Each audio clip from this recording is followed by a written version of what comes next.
Good morning. It's 7 a.m. here on Monday, December 2nd. Today in Baton Rouge, you can expect sunny skies with a high of 66.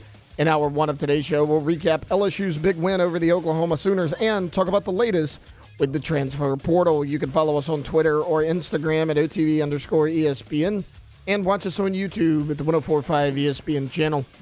Hour number one of Off the Bench, live from the Mercedes-Benz of Baton Rouge studios, starts now. Let's go, baby, let's go! All-Star Toyota presents Off the Bench with Jacob Hester and T-Bob Hebert. Yeah! Off the Bench with Jacob Hester and T-Bob Hebert. Yeah, they said I gotta come off the bench. Now, here's Jacob Hester and T-Bob Hebert.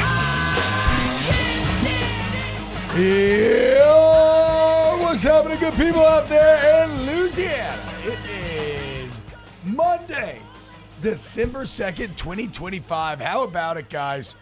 Beautiful cold weather to kick off the Christmas season. What an impeccably vibed day, especially because Saturday night in Death Valley, in a game in which we asked this team to play with pride, to play with toughness, to play for something greater than expectations and results and playoffs and whatnot. Play because you give a damn and because you have the competitive spirit of a champion who just wants to be their best every time they get to go on that field. We said we wanted to enjoy Saturday's game for itself, right? LSU, Oklahoma, Saturday night in Death Valley, and it was an excellent game to finish off the year for these LSU Tigers. And so on today's show, we'll obviously do our normal film review. I'm sure we'll get into some season stuff as well. Brian Kelly's very confident post-game comments, which we'll touch on. The New Orleans Saints, unfortunately, falling on Sunday as, it was solidly played in many ways.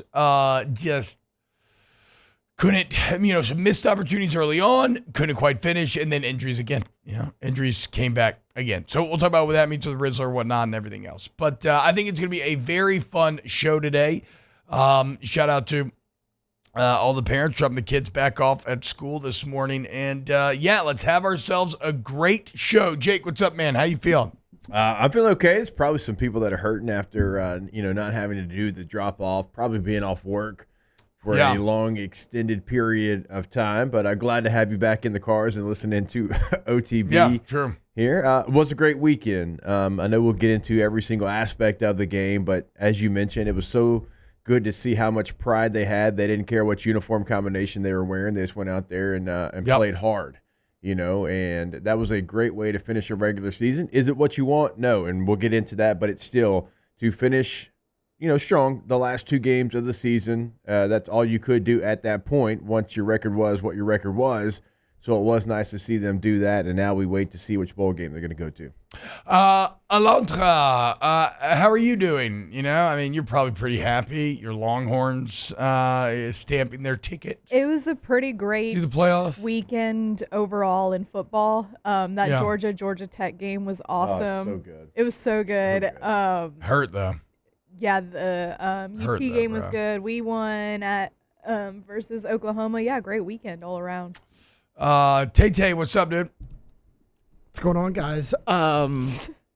Came back from Mobile yesterday. We went there. Off the bat, I'm tempted to mute your mic. Anyway, continue.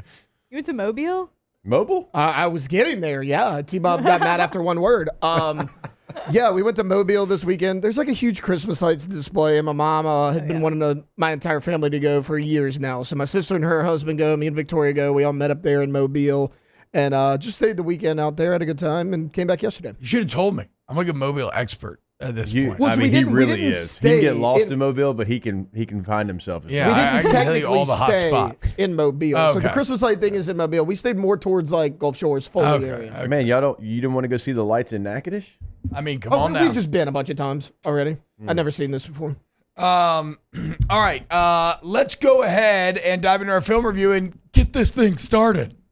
It's time to get to work, courtesy of Tiger Labor and Staffing, where they can help take care of screening, training, payroll, and more. Now, for starters. Yeah, remember, Tiger Labor and Staffing is the shortest waiting period in the industry, and we make it easy to transfer top talent onto your payroll quickly, okay? We personally vet the workforce, solve all your staffing needs, whether short or long-term, and it's not just forwarding resumes to you. but it's interviewing and dispatching in person every morning at 5 a.m. All right, LSU film review. Again, toughness is a word that I keep coming back to here. Mental toughness in terms of not listening to the outside noise, giving a damn, locking in to go finish this season strong in front of the home crowd. Physical toughness in terms of a defense that was that had a great tackling night, made a lot of big hits, and then obviously none more on display than I still don't know what happened to Garrett Nussmeier injury-wise, but Nuss looking like he's knocked out the game, going into the locker room, must have gotten that Space Jam secret juice, and all of a sudden coming back out there and having the performance that he did. This was a tough culture win for the LSU Tigers on Saturday. And, I mean, just to continue with the Nuss point, I mean, I can't say enough about it. He helped change the entire narrative of the offseason.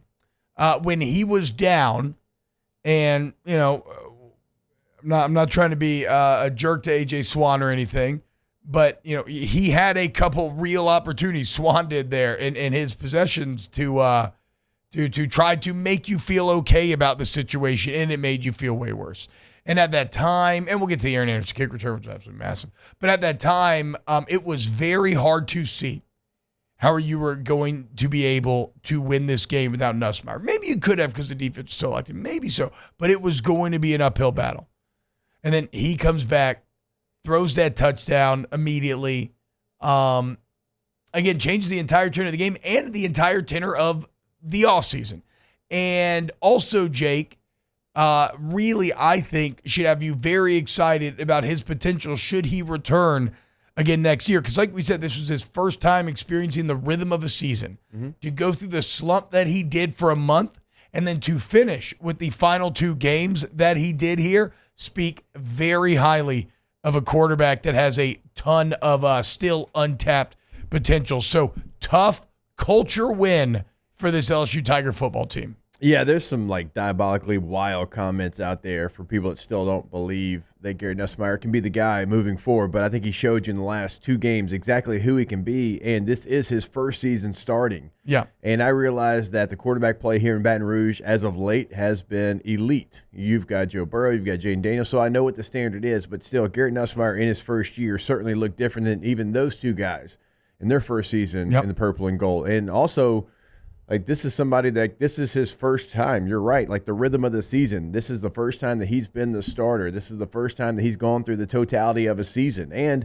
you know, there was a 2.5 game stretch where he didn't play well. But, you know, also you can point to different things. The run game was not there. It was completely absent, and everything fell on his shoulders. And he did go through a rough stretch. But to see him finish like he did the last 2 weeks, that's really encouraging. It's a guy that I fully expect to be back in purple and gold next year, even though Mel Kiper's got him as a top 5 quarterback in this draft. I still think there's things that he wants to continue to work on. But at the end of the day, I mean, those for 3,700 yards and 26 touchdowns. Now, he does have the 11 interceptions, but he's top 15 in the country in QBR. Right? Yeah. So, I mean, there's a lot of things to work on for Garrett Nussmeier, but there's been a lot of good as well. And the things to work on, I think, just come with having a season under your belt and knowing what it looks like and knowing how to prepare in the offseason with that season under your belt. Now, who comes back a receiver? Those are going to be different questions as well. But just the way that he finished the season, you're exactly right, T. It gives you a completely different confidence going into the offseason than if it would have ended after the Florida game. Yeah. And look, I mean, it's crazy that we've gotten to a point where 3,700 yards and 26 touchdowns is so kind of questionable. And, yeah, you say the picks, but it's a weird year. It's a weird year. It's a high pick year. The defenses are winning this year in college football. Yeah. Look at all the best teams.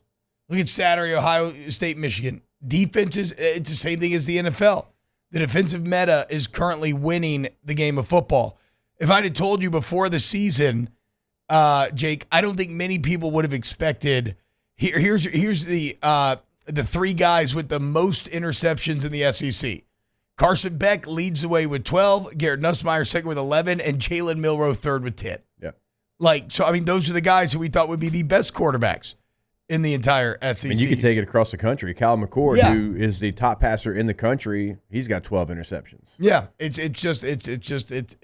a year where picks are up for whatever reason. So no, I think this is a really great year for us, year one starting. The team as a whole, again, we'll continue to get to. All right, in terms of things that jumped out on this film, I think the defense looked locked in from the jump here. That first 3 and out really, I thought, set the tone. You came out hitting, and I mean, what you end up giving up 10 points defensively for the entire game, right? I think this was their most dominant performance, even more so than the Arkansas game. Probably the first half of A&M is the only time where I saw an opposing quarterback and offense look so helpless the entire night. You know, Brian Kelly's talked a lot lately about playing assignment sound, discipline in terms of responsibilities. But then at times this year, maybe they've had too much air in the defense. I thought this was a very assignment sound performance where there was no air. Guys were perfectly spilling plays into one another, creating like one little example. At one point, Whit Weeks, I can't remember the exact time, but he gets a TFL on Jackson Arnold to set up a 2nd and 11. And the reason why it works is because Ashton Stamps crashes down really hard, strong arms, the guy trying to block him, makes Arnold have to bubble and spill, and Weeks is there to clean up with a really big hit. Like, nobody's ever going to think about Ashton Stamps making that play, but he did. And that was all over the field defensively tonight. Excellent in coverage, excellent open field tackling, really good on the D-line, which we'll get into, young and old. But, if Nuss is 0.1 for me, then the defense is 0.1B, because this was a hell of a performance to finish the season on. Yeah, I love the game plan, and you mentioned a couple of players there. I mean, Whit Weeks, he certainly burst right back onto the scene, had a fantastic game. The edge defenders, Swinson and Jones, had another fantastic game after last week, really being a story as well. Not even in their stats, just by their assignment and how they affect the game. I love the game plan on Jackson Arnold for a majority of the game. You know, you'd have a linebacker, and Weeks would kind of half contain, but here would come Greg Penn. He'd come from the inside out, and he actually would have the quarterback in kind of a spy look, but it was an off linebacker, so you thought Weeks was the spy, but he wasn't. He peels off with the running back. Here comes Greg Penn because he's the spy on the quarterback, and he would clean it up. I thought it was a nice game plan because they were given different looks, not just your typical, hey, 40's right there in the middle. Yep. He's spying the quarterback. And that's a dangerous Jackson Arnold. I mean, we saw what he did against Alabama, what they did. And outside of the last possession of the game, I mean, Oklahoma running backs didn't factor into the contest at all. I mean, they completely shut them down. Yep. And so you're right about it being dominant. And it's because everybody was sound in their assignments. They were sound in their gap integrity. Yep. And young players, old players, Swinson and Jones on the edge, but even when Gabe Relaford would come in for a handful of plays, the true freshman was really good as well. Yeah, there was a fresh legs infusion at the end of the game where they started to play. They played Dominic McKinley, Gabe Relaford. I mean, McKinley was unblockable for a minute there. Carpenter came in. Dylan Carpenter. Carpenter looked. He had a couple nice rushes. I think he definitely doesn't have the twitchiness right now of the two older guys, but he looks very big and strong, and he does have top end speed. Like when he redirected to go chase down the ball, you could see the actual speed. Just maybe needs a more twitchy. I mean, look, it's another guy who there's a million places I could go, but I'll just go here since we're kind of talking about it. Javier Suggs probably has the highest impact to play ratio on the entire team. He never gets a ton of plays, but when he does, he always flashes. And also, I know he's undersized, but pound for pound, he looks like he might be the strongest on the D-line for me, like relative to his size, because he came in there and immediately when he enters the game has back-to-back blow-up-the-backfield plays that lead to back-to-back TFLs and hold OU to a field goal to tie it at 17 at a time when you're still not sure whether Garrett Nussmeier is going to come back in that game. It felt like a very big stop at the time, and it was him taking the offensive lineman and really just pancaking him, getting lower than him, stalling the double team and then just blowing everything up by being disruptive. And then he came back later in the game, was disruptive as well. Javier Suggs, a great unheralded member of this defensive front. Yeah, I thought he did a nice job in the run game as well. Typically, when we call his name, it's for getting after the quarterback in a pass rush. But, I mean, one play, he just completely blows everything up in the backfield, like you mentioned, and, kind of puts the lineman in the running back's lap. And so that's certainly a player that I think, let's see, charted 12 plays, to your point. Yeah. Right, 12 plays, but very impactful in those 12 plays. And the defense – now, you got to replace some edge guys, and I know we'll get to that conversation later of what you're going to lose and what you've got to replace. You're going to lose some of those edge guys, and we could talk about maybe who fills the void there. But if you get a couple of safeties and probably at least 2 corners, maybe 1 corner for sure, like impact. I'm not talking about just a body. I'm talking about like impactful people. Yeah. You get 2 impactful safeties to pair kind of with what you have as far as young players. I think we're talking about a completely different defense there, because that's still a position that you can tell they need some dudes, not just some guys. No, look, I think LSU has the potential to be one of the best defenses in the country next year. Full stop. Because I so firmly believe in this coaching staff and the strides that I've seen made this year. The young players and the contributions from said young players, the commitment to things like the transfer portal and empowering these coaches that you feel very confident in and investing resources in them, right? I mean, maybe that's the best part. When you feel like you have the right staff, well, all of a sudden then the decision makers, the money people, they're going to be more comfortable in giving over that investment. So, okay, there's still a ton to get to. We'll continue to break it down. Keep it locked right here on Off the Bench. Off the Bench.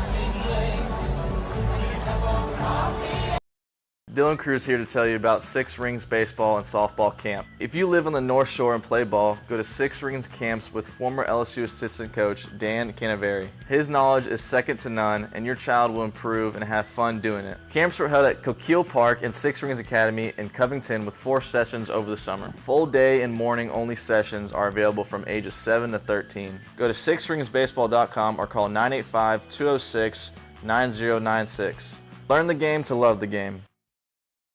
Breck teamed up to reimagine your parks, and you imagined big. With your help, we went to work, creating 12 beautiful community parks across the parish.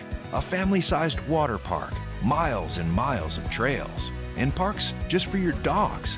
There are more places to splash, to explore, to run wild, and even soar. You imagined, we delivered. Gold. Breck, your #1 park system in the nation. Electricity is all around us, and our families depend on it. Every day is sparked by the power of a cold drink or a warm meal, a movie night, and a comforting light at the end of a dark hallway. From sunrise to sunset, playtime to bedtime, our team is ready to take care of your electrical needs. Even in the case of an after-hours emergency, the light in your life shines brighter with Mr. Electric. Hey, it's Matt Moscona. For years, you've heard me tell you about Insurance Network of Louisiana, helping you find better coverage for less money. But it's not just for your home and auto.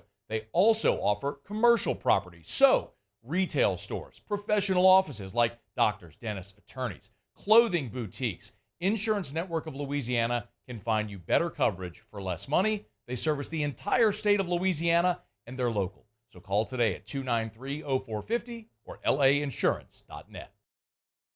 Jerry and Benny Payne began Central Plumbing Company out of their driveway in Tanglewood subdivision.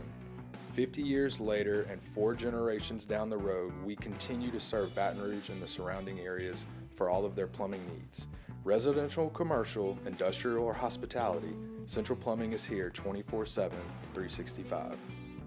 We want to thank our customers, family, and friends for 50 years of success. And looking forward to 50 more.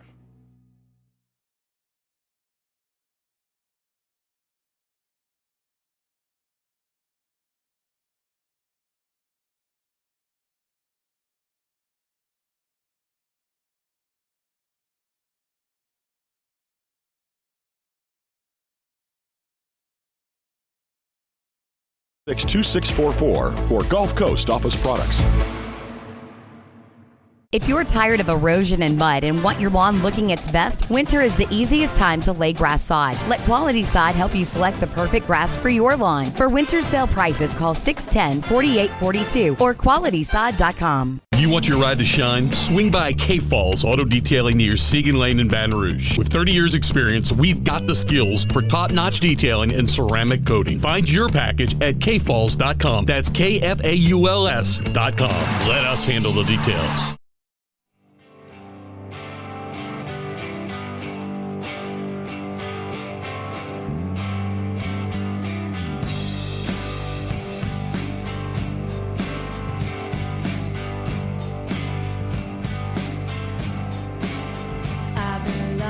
Welcome back to more sports talk with some other stuff mixed in. Off the Bench with Hester and T-Bob. What's happening, y'all? Welcome back to OTB. Going through our LSU film review as the Tigers take down Oklahoma 37-17. Really good game, really strong in to the season. Let's continue to knock this out. Okay. I thought that the O-line had some good push this game.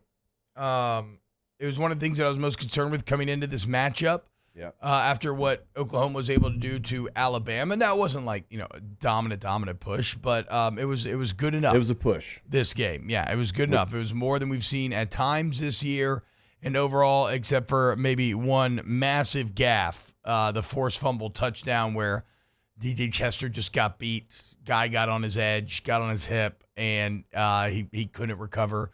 Could have set square to maybe get on a bit earlier. Guy got upfield, and Nuss tries to scramble. Ball gets poked away. Touchdown. Outside of that, and then Will Campbell just getting beat where it looked like Nuss got hurt. Pass pro had a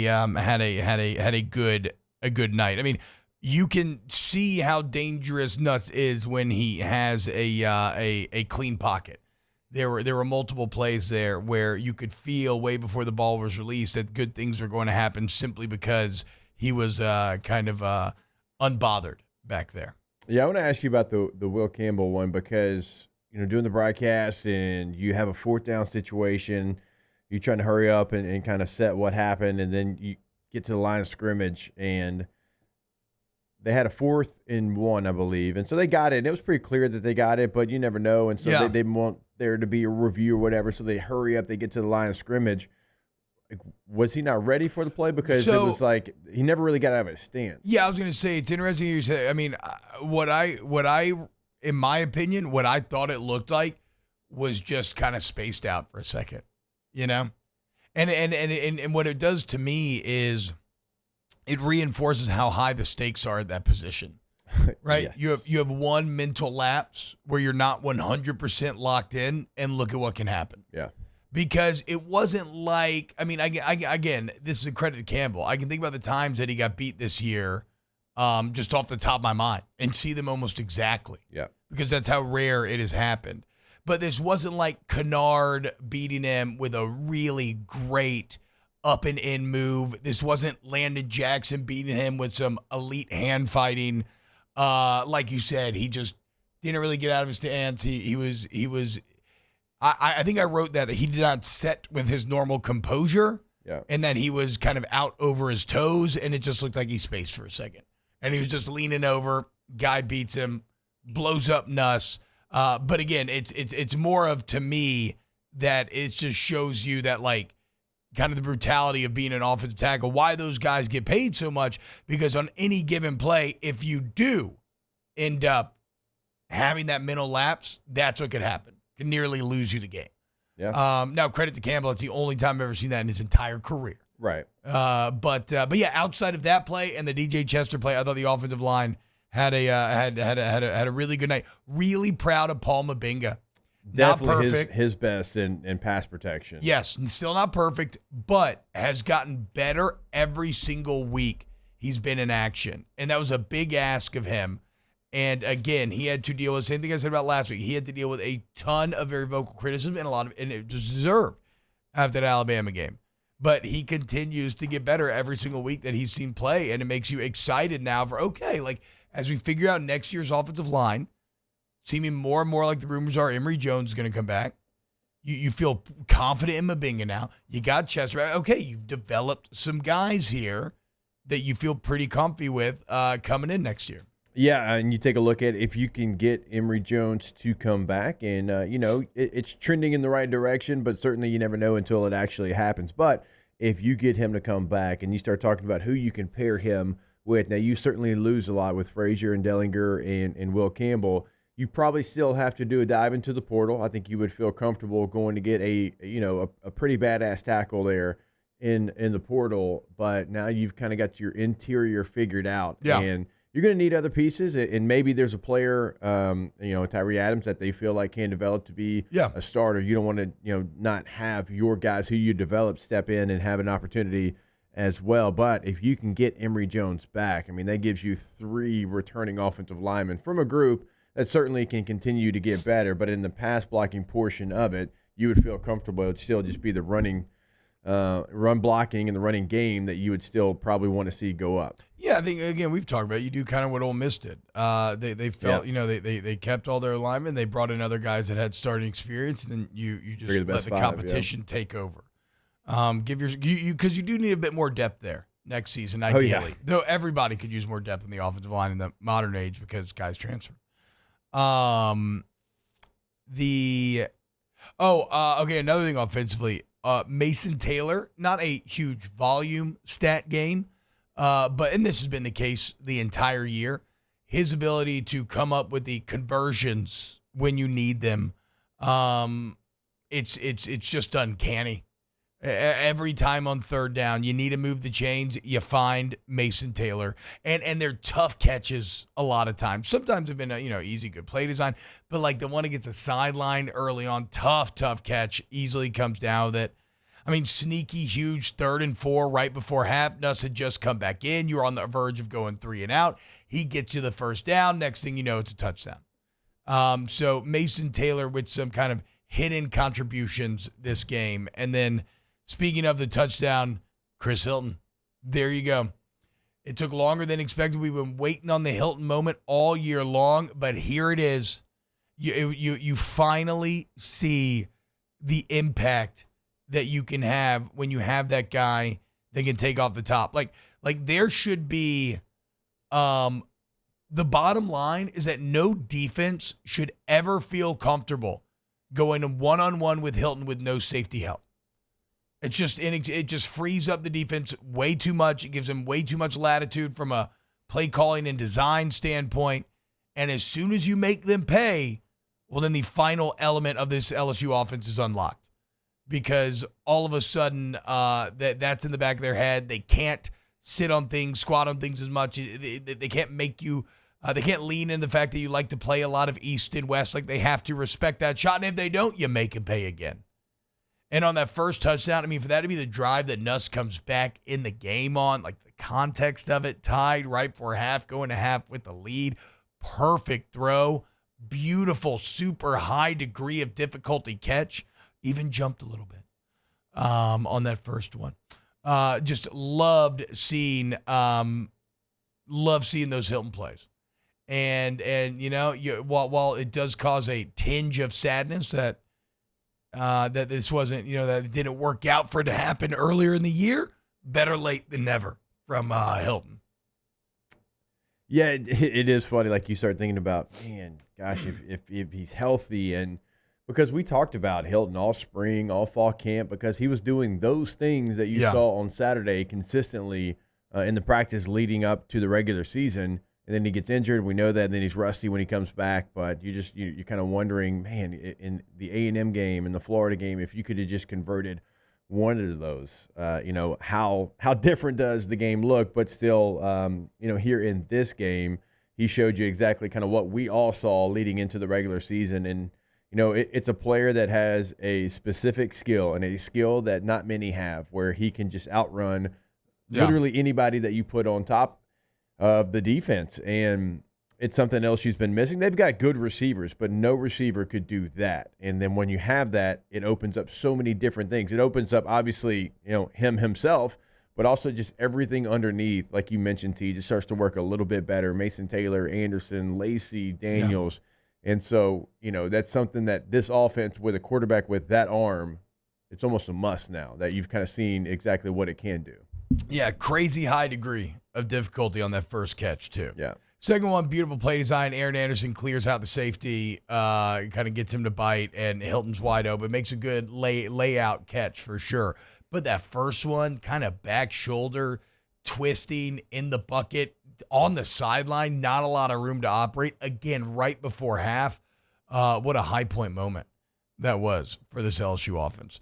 All right, when we get back, let's empty out the tank on our game notes because, I guess we haven't even talked about the kick return yet. So let's get into that and more here on OTB.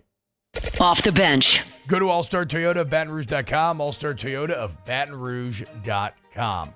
If you're looking to buy a vehicle, maybe a brand new vehicle, the 24s and 25s are here, guys. You got great deals. Also, check out things.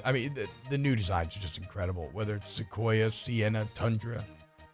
Maybe you want a Tacoma. Maybe you want a sedan. Or at least a Camry for yours. But whether it's brand new or a Toyota certified used vehicle, where you still get that excellent warranty coverage, the answer is All-Star Toyota Baton Rouge. Go there today, allstartoyotabatonrouge.com. If you have a trip coming up for the holidays, we've been telling you over the last couple of weeks, go ahead and rent that Toyota. If you need something bigger, you need something better on gas mileage, whatever it might be, they've got you covered. Everything is available.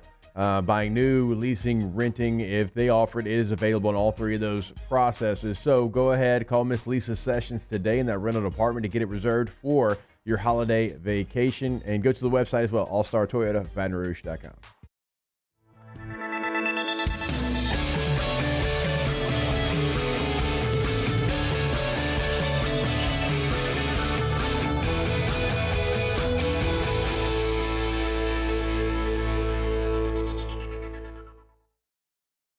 At Atmos Energy, our Smart Choice solutions help customers save energy and emissions with rebates up to $500 off high-efficiency natural gas appliances, smart thermostats, and weatherization upgrades. Together, we're fueling our energy future. Join us at Pro Dreams in Mandeville for our special event, A Day of Champions. Meet LSU National Championship winning head coaches Jay Johnson, Skip Bertman, and Paul Maneri. Don't miss your chance to purchase authentic sports memorabilia, autographed by the champions themselves. It's the perfect opportunity to celebrate LSU baseball and take home a piece of history. Visit pro-dreams.com to get your tickets. See you there. Electricity is all around us, and our families depend on it. Every day is sparked by the power of a cold drink or a warm meal, a movie night, and a comforting light at the end of a dark hallway. From sunrise to sunset, playtime to bedtime, our team is ready to take care of your electrical needs. Even in the case of an after-hours emergency, the light in your life shines brighter with Mr. Electric. Hey, it's Matt Moscona. For years, you've heard me tell you about Insurance Network of Louisiana, helping you find better coverage for less money. But it's not just for your home and auto. They also offer commercial property. So, retail stores, professional offices like doctors, dentists, attorneys, clothing boutiques. Insurance Network of Louisiana can find you better coverage for less money. They service the entire state of Louisiana, and they're local. So call today at 293-0450 or lainsurance.net. Jerry and Benny Payne began Central Plumbing Company out of their driveway in Tanglewood subdivision. 50 years later and 4 generations down the road, we continue to serve Baton Rouge and the surrounding areas for all of their plumbing needs. Residential, commercial, industrial, or hospitality, Central Plumbing is here 24/7, 365. We want to thank our customers, family, and friends for 50 years of success. And looking forward to 50 more. Gulf Coast Office Products is a nationally recognized Savin office equipment dealer based right here in Louisiana. Over 100 employees strong, Gulf Coast has the boots on the ground to support all vertical markets from education, engineering, legal, and finance. With the latest in office technology from desktop to production segment units, Gulf Coast and Savin have the perfect fit for you. Call 225-756-20.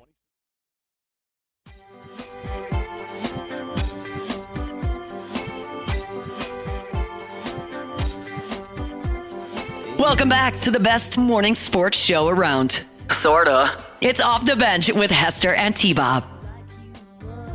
What happening, y'all? Welcome back to OTB. All right, so shout out to Aaron Anderson because at the time, I know this game ended comfortably, but at the time when Aaron Anderson returned that kick, it was anything but comfortable.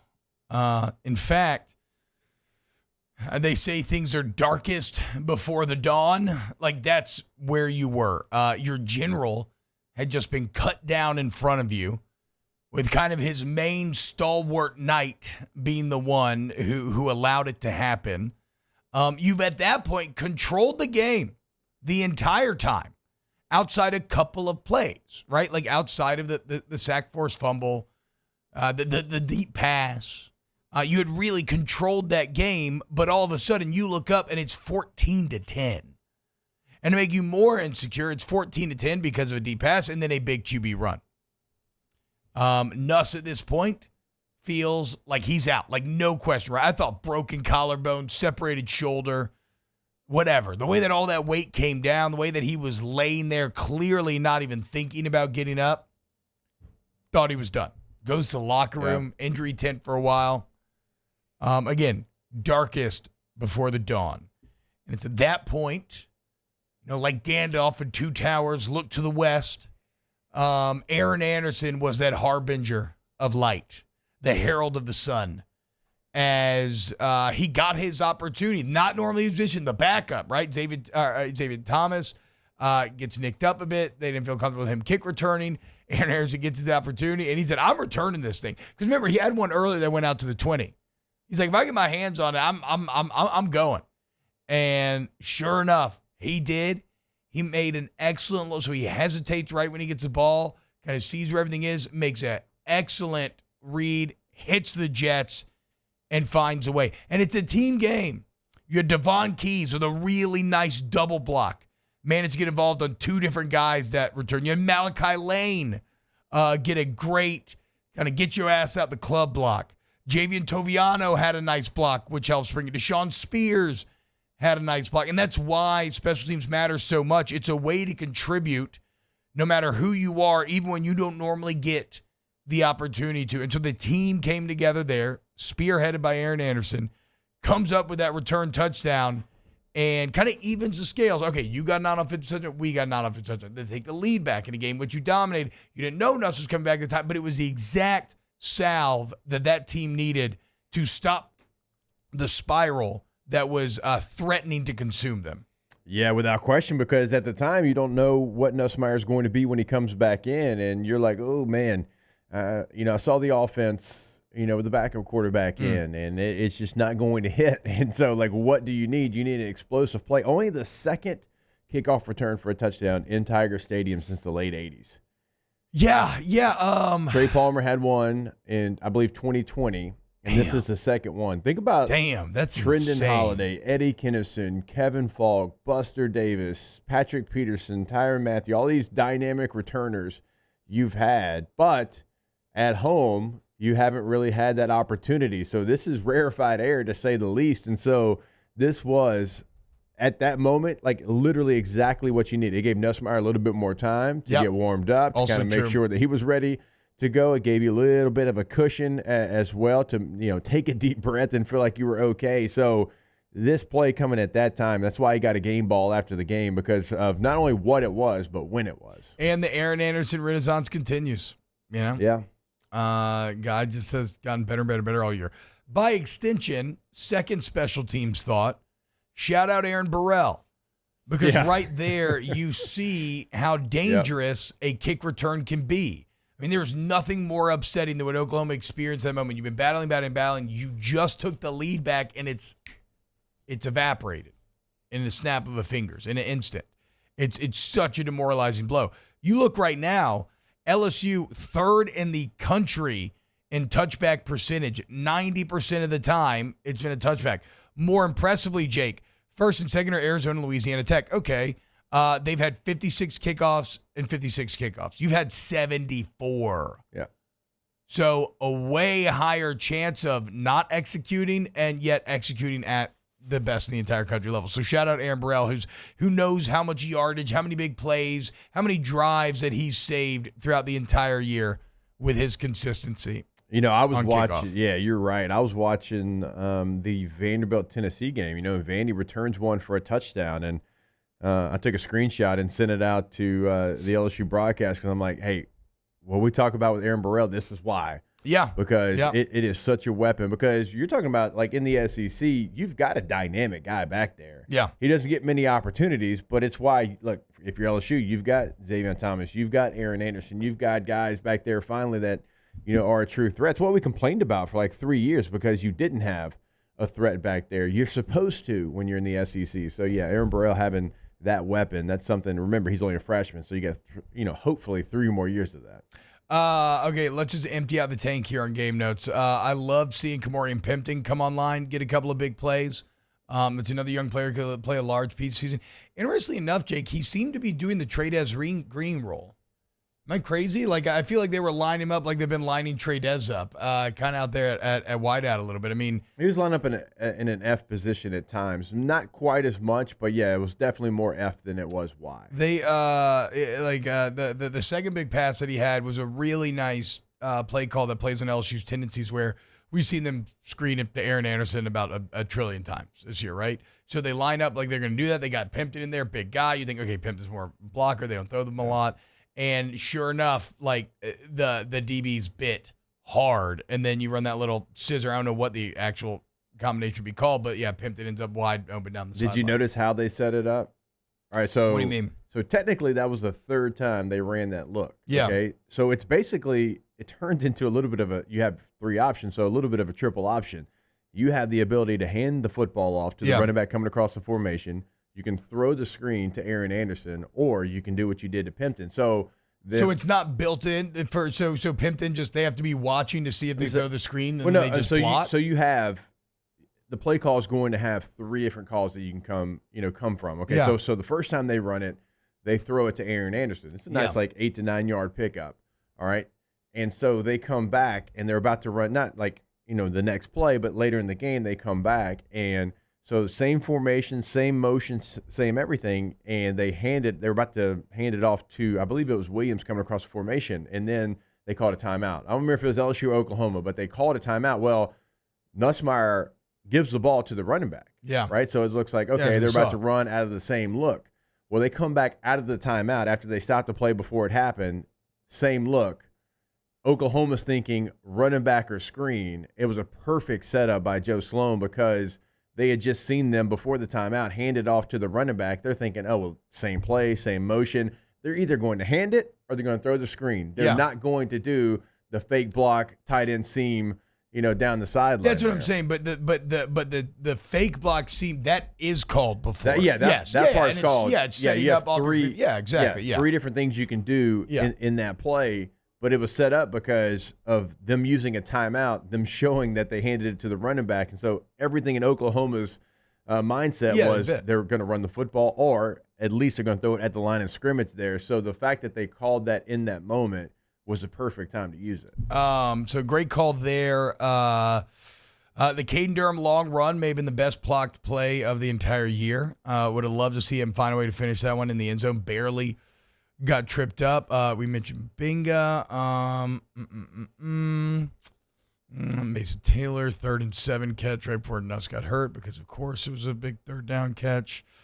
Okay, on the defensive side of the ball, Zy Alexander, what a great game he had.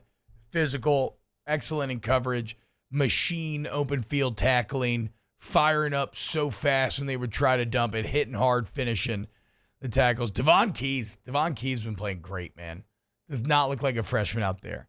Maybe the only way that he does is like you could see, I mean, his body looks a bit youthful, but even then he has the potential to be a bit of a physical monster in terms of his speed and kind of how dense he is. But love watching Devon Keys out there. Braden Swinton does what Braden Swinton does all year long. Just continue to be so damn good. The motor, the effort, the shovel past TFL was awesome. You mentioned with Weeks earlier, of course. Weeks is just so good with his hands. O-line never you just can't stick on him. Yeah, he immediately sheds and he's out there. His closing speed once he sees that he's got the quarterback. Yeah, I kind of very fun to watch him in the spiral. Yes, the analogy that I kind of used. Did anybody in here learn how to drive like on a stick shift, like a standard? No, I actually did. Okay, no. Well, it's like he is the guy that once you hit the clutch, you put it in third, and you're like, we're about to get this thing going. That's why like all NASCARs and race cars are standards, right? That's what he has. Like he's just like you put it in third. Once he sees the quarterback and he knows, okay, I can engage. He throws that thing into third, and he just goes for it. It's a different speed. It's a closing speed, and it surprises the quarterback. Yeah. It surprised Jackson Dart. It did here in Jackson Arnold as well. And there was a couple times where it looked like Arnold was going to get loose, and here comes 40 with the closing speed and then puts a shot on him. And then, unfortunately got a soft call against him right there on the sideline because the thing about, like, these quarterbacks and they protect them, I get why they protect them. That's the obvious statement here. But you have to also be smart, and you also have to have football IQ when you're a referee. Jackson Arnold was a guy that fought for every extra yard. Mm-hmm. He's also a guy that never slid. Every time that he gave himself up, he at least dove forward. Yeah. Right? So, like, that's his mentality. And so when I'm on the sideline with a quarterback who's still at the time kind of trying to put a move on somebody, and he's finished forward every single time, well, of course I'm going to be aggressive because the one time that I stop, he's either going to make me miss and make me look foolish, or he's going to run over me and make me look foolish. And so that's why you saw like Whit Weeks didn't get like pulled out of the game. You didn't see Blake Baker really or anybody go after him. It was like, okay, it's just a shove. Like the referees also have to have a football IQ and realize how the quarterback's playing and his style of play, and that's why if you're Whit Weeks, you make sure that he finishes out of bounds. All right, couple final points to get to in this hour. Keep it locked. Off the bench. Go to main event, guys. Remember, it's December 2nd, okay? On December 8th, this upcoming Sunday, 11 a.m., main event Baton Rouge. We got a magical morning with Santa Claus. We still have a few spots available, but they're going quickly. So if you want to RSVP, go ahead and do that right now. You'll get a meet and greet with Santa where you can get a picture, the big man. You can enjoy the pancake breakfast buffet. How about that? Delicious bread to fuel your festive spirit. 2 hours of wristband activity to unlimited, 2 hours of wristband access to unlimited activities. Remember, we got laser tag, bowling, grab ropes, all that. And you get an hour of unlimited arcade play. Let's go, dude. That's a dream. We got a cookie decorating contest, crafts, more. Again, RSVP, secure your spot, make unforgettable memories this Sunday at main event. The big man himself, who is the reason for the season. Shout out Santa. Shout out main event. Let's talk turkey. Bayou Ford can get you in a new 2024 Ford F-150 with $15,000 off MSRP. $15,000 off America's favorite F-150 truck. All new Bayou automotive vehicles come with a complimentary 7-year powertrain warranty. The crew at Bayou Ford is going to do right by you.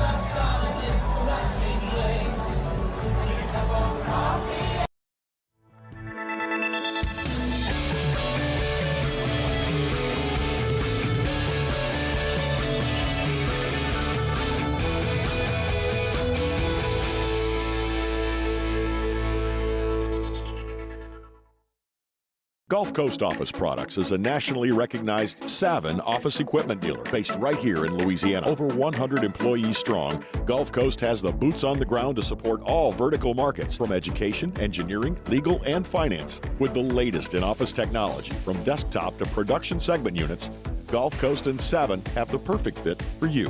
Call 225-756-2644. That's 756-2644 for Gulf Coast Office Products. Breck teamed up to reimagine your parks, and you imagined big. With your help, we went to work, creating 12 beautiful community parks across the parish. A family-sized water park, miles and miles of trails, and parks just for your dogs. There are more places to splash, to explore, to run wild, and even soar. You imagined, we delivered. Gold. Breck, your #1 park system in the nation. Electricity is all around us, and our families depend on it. Every day is sparked by the power of a cold drink or a warm meal, a movie night, and a comforting light at the end of a dark hallway. From sunrise to sunset, playtime to bedtime, our team is ready to take care of your electrical needs. Even in the case of an after-hours emergency, the light in your life shines brighter with Mr. Electric. Hey, it's Matt Moscona. For years, you've heard me tell you about Insurance Network of Louisiana, helping you find better coverage for less money. But it's not just for your home and auto. They also offer commercial property. So, retail stores, professional offices like doctors, dentists, attorneys, clothing boutiques. Insurance Network of Louisiana can find you better coverage for less money. They service the entire state of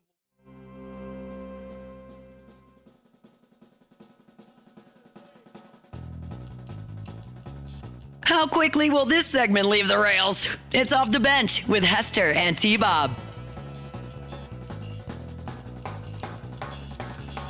What's happening, y'all? Welcome back to OTB. Team hanging out with you here. Closing out as we do every Monday. We do our first hour, just getting all of our film review in. And we have a lot of conversations to be had second hour about post-game comments, season, how to go, all that sort of stuff. The OU double pass was one of the worst plays I've ever seen. That was so funny.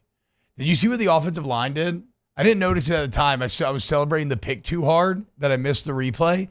But the O-line, all like they were doing an up-down off the snap. Every O-lineman hits their belly, just flops on the ground. And I was laughing so hard because, if you want to run that, you almost can't go too gimmicky. Because when they do that, Braden Swinson just stopped. He was like, hold up now.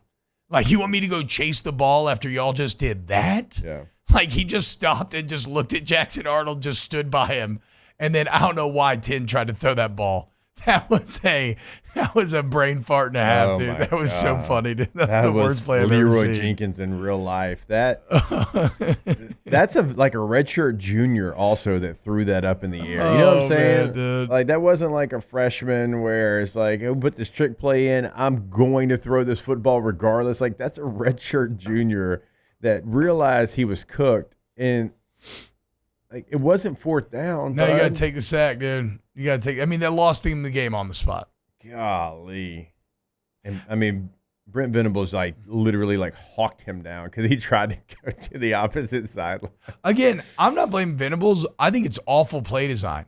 If you're trying to sneak back a screen to the quarterback, the worst thing you can do is something so out of the normal that why would the defense if you want to influence Braden Swinson to rush, do a more traditional screen set. Yeah. What they did was so absurd that he just stopped because he knew something was up immediately. Maybe we'll show it later this week. It is actually comedic looking in how they all belly flop on the ground and then try to get up. Yeah, here it is. Hey. Oh my God. Look at Swinson, dude. Go back again. What? Swinson's looking at them like, are y'all dumb? What are y'all doing here? Oh man, play that again, Taylor. I gotta see that one more time. Oh my God, dude. And they look so fat and slow getting up too. Also, like, if you go watch Bauer Sharp when they throw him the ball, like, he's jogging. Like, you could tell at the snap he's throwing that ball. Yeah, Whether it's downfield or to Jackson Arnold. Like, Yeah. you could 100% tell he's throwing that Taylor, ball. you need to get your cousin in line. All Dude, I was all so around. excited, too, because they're like, oh, white dude out here, last name Sharp. I was like, that's me. And they're like, Southeastern transfer. And I'm like, that's me. Wow, And no then he throws the way. pick. Oh, Yeah, man, dude. Yeah, I don't know about, Bauer Sharp, one Look how catch, slow 4 he's running, yards. J.J. Hester, one catch, 50 yards. Uh-oh, dude. Uh-oh. I'm just saying. God, he YOLO'd that thing.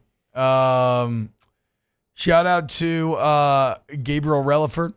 Excuse me. He did have he had a nice pass rush at the end of four stop. He only on the played like 33. 7 plays, but his 7 plays, it was pretty impactful. Again, Dominic McKinley came in though late and run stuff, sack on the first 2 plays, got another sack the next drive. Love seeing that for McKinley. Mentioned Dylan Carver. There it is, guys. A hell of a win in the season. Show toughness, mentally, physically, show pride. Beat Oklahoma coming off of dominating Alabama. I mean, LSU's better than Alabama, right? Beat Vandy and Oklahoma. You know, I don't know what to tell you, dude. Hour 1 in the books. Hour 2 coming up next. Off the bench. Go to K to Z window coverings, KTOZblinds.com, KTOZblinds.com.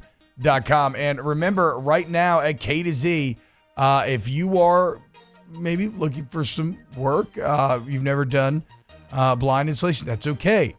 If you want excellent play, top-notch benefits, you want K to Z. Go to K to Z window coverings today and have them come out to your home and change your entire home with their level of expertise. They walk through your house and let you know aesthetically, functionally, where you can stand to show improvement. KTOZblinds.com. Yeah, I mean, they can change it interior, exterior, and sometimes it can be both, and you don't even know it, like it was for me. I mean, we get an exterior shade, kind of in our little outdoor kitchen space. Well, it turns out that's going to affect the home in a positive way in the interior of it as well. Go to the website today, KTOZblinds.com, KTOZblinds.com.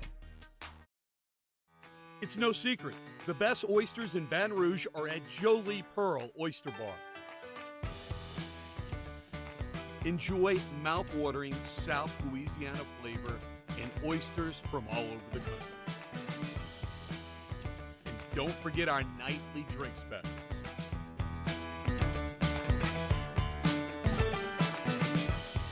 Jolie Pearl Oyster Bar, located in downtown Baton Rouge. Gulf Coast Office Products is a nationally recognized Savin office equipment dealer based right here in Louisiana. Over 100 employees strong, Gulf Coast has the boots on the ground to support all vertical markets, from education, engineering, legal, and finance. With the latest in office technology, from desktop to production segment units, Gulf Coast and Savin have the perfect fit for you. Call 225-756-2644. That's 756-2644 for Gulf Coast Office Products.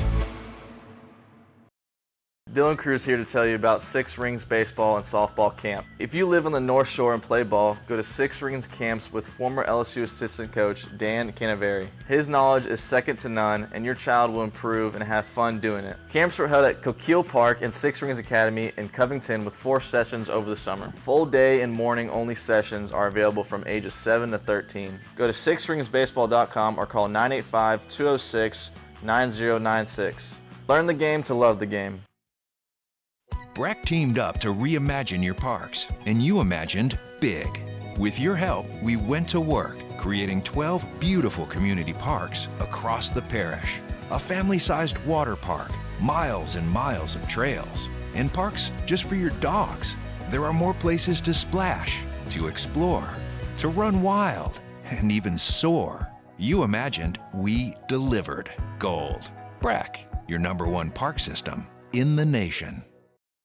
Electricity is all around us, and our families depend on it. Every day is sparked by the power of a cold drink or a warm meal, a movie night, and a comforting light at the end of a dark hallway.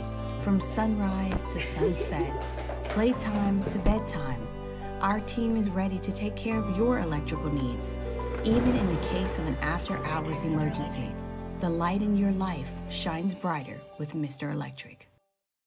Hey, it's Matt Moscona. For years, you've heard me tell you about Insurance Network of Louisiana, helping you find better coverage for less money. But it's not just for your home and auto.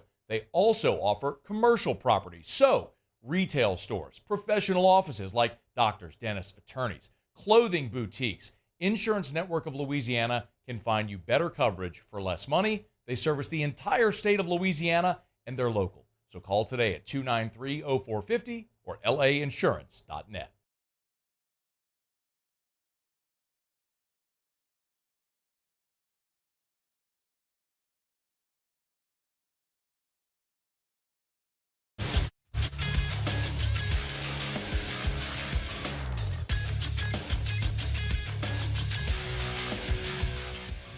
Good morning. It's 8 a.m. here on Monday, December 2nd. Today in Baton Rouge, you can expect sunny skies with a high of 66. In hour 2 of today's show, we'll talk about the latest news surrounding the transfer portal, and we'll recap Saints versus Rams. You can follow us on Twitter or Instagram at OTB_ESPN and watch us on YouTube at the 104.5 ESPN channel. Hour number 2 of Off the Bench, live from the Mercedes-Benz Baton Rouge studios, starts now. Let's go, baby. Let's go. All-Star Toyota presents Off the Bench with Jacob Hester and T-Bob Hebert. Yeah. Off the Bench with Jacob Hester and T-Bob Hebert. Hey, they said I got to come off the bench. Now, here's Jacob Hester and T-Bob Hebert. I apologize. I was fighting a sneeze that entire read. I'm proud of you. You didn't even sneeze afterward. Yeah, I did. Oh, you did? I literally just did. Oh, bless you. Thank you. I apologize. I mean, it's too late. If I have to tell you, then it's I meaningless. have a friend that he was on the I think it was the Today Show, and he's been in the business forever, and he was doing a live hit, and they came to him, and he wasn't ready. Like he'd done it 1,000 times, but it caught him off guard, and we've all kind of been there. My man faked the sneeze. That's smart. To buy himself some stretch. Live on the Today Show. Kind of faked the sneeze, then went into his report, and then like later on, he's like, "Yeah, that was just I wasn't ready. That was me faking the sneeze." That's smart. I mean, that's it. That in and of itself is a veteran play. It's like getting a little, getting just enough of a grab on the wide receiver as he goes by, where they can't quite call it, but you manage to throw off the route by the safety a little time, by yourself a little time, maybe in the recovery. Same type deal. Welcome back, hour 2 of OTB. Do we have those Brian Kelly postgame comments, Alondra? Yes. I know we need to get into Saints, and we will get there. But it's the end of the LSU football season, right? I mean, it's the end of the regular season.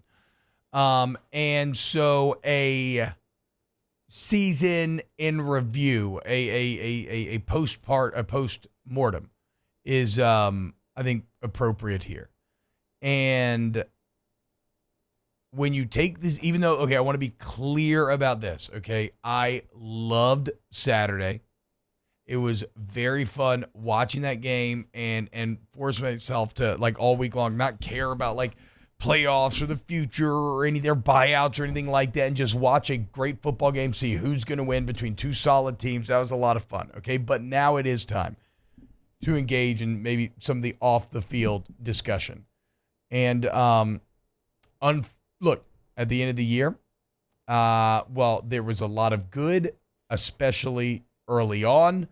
Unfortunately, the year as a whole, I do not believe gets a passing grade. If you wanted to be binary about it, is it a success or a failure? It's a failure. If you want to go in more of maybe a grade scale, I don't think it's like an F. I think it's like a D plus. If C minus is technically passing, and unfortunately for LSU, again, I love the way they responded after the 3-game losing streak, finishing off the season against Vandy and OU. But unfortunately, it's really hard not to sit there and kick yourself a bit, as we now know. Had you beaten the Florida Gators, a game in which you dominated the box score, just couldn't score, had you beaten the Florida Gators, you would actually be in Atlanta right now over the Georgia Bulldogs. You'd be playing in another SEC championship, which could have had the power. I know that like 10-2, like we said all year, 9-3 was kind of the baseline.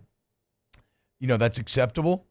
You fall right underneath that. But had you go 9-3 to the SEC championship, then all of a sudden that's a very successful year, right? 6-2 for the third year in a row in the SEC.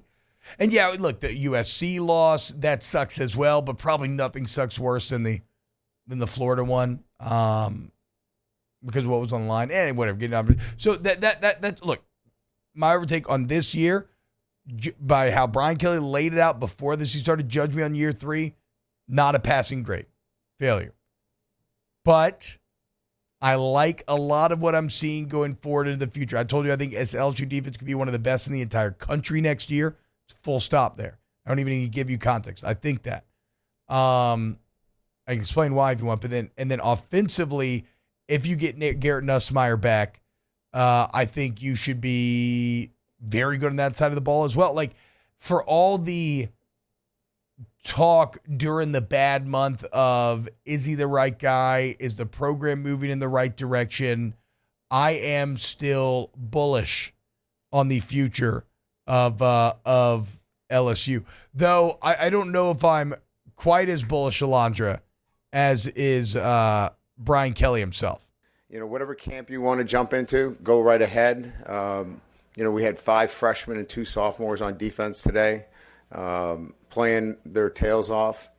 So,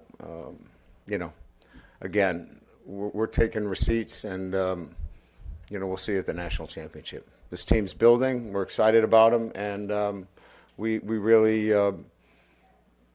proud of them. So, with that, we'll open up to questions. Dude, this man said he's taking receipts. Yeah. It's been loud. Obviously, 3 weeks there, losing streak, and then into the Vanderbilt week, it's been loud. And then you had the sound out of the stadium where, they're chanting and his name, and not in a good way. And so, I think that he certainly, heard all of that. I think it's hard now in today's day and age to not hear that. And so this is a team that roster-wise didn't, do some of the things that everybody else was doing as far as portal additions. And, they were kind of worried about the locker room and what it would do. And I think now that you kind of see that it's not the thing that you thought it was going to be as far as it affecting the locker room. And, you still want to bring in the right guys, but you can bring in portal players, and it's not going to be this toxic environment. Bottom line is you got to pay to play, dude. Look at everybody that's winning. You got to pay to play. You got to make the right choices, but you got to invest. You do. And so you've got to bring in he said it the other day, but you have to bring in multiple starters through the portal, not players. Yes. Starters through the portal. Like LSU, how many guys they bring in this year, right? Like 8, maybe, something like that, around that number. And you got a starter in Paez, who ended up being really solid for you. I can only name 2 more. Was Jared Gilbert was here last year, right? No. Okay. So Gilbert, Paez, and now admittedly Gilbert's kind of the weak link of your defense, sure, and then CJ Daniels. CJ Daniels has been really good, but Gilbert. He's in 2 or 3. You got 3 starters, and 2 of them ended up being pretty damn good. CJ Daniels leading the way, then Paez, but then there's a big gap. Yeah, then there's a big gap to get to Gilbert. But you see the audio sheet? Oh no, I did not. Thank you. There's a couple more. He elaborates. On it. Yeah, it was very funny. I think Gilbo asked him, what did you mean by the national team? He's like, what do you think I mean?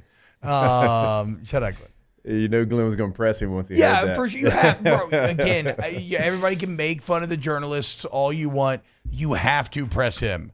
In his opening statement after this year, when he references "see you in the Natty," if nobody follows up, thank God somebody had the balls to press. No, I'm not saying you don't. I'm saying yeah. No, I'm not speaking to you. I'm speaking to everybody out there who's like, let's go to Kelly 10 then.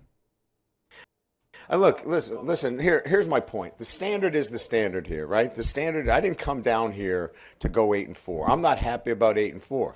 Okay, nobody in that room's happy about being 8-4. What they're happy about is they've played well after a 3-game losing streak, and they bounce back. And this game teaches you lessons about grit and toughness and perseverance and not giving up and letting go of the rope, right? They easily could have fractured, right? Instead, they stuck together and they stayed committed, and they beat 2 teams that were really good football teams in this league and have pelts to show that they are good teams, right? We're not making that narrative up. So at the end of the day, we want to win every game we play. And the standard at LSU, at Alabama, they're not happy with 3 losses at Alabama. Georgia's not happy with 2 losses. Nobody's happy when they lose a game.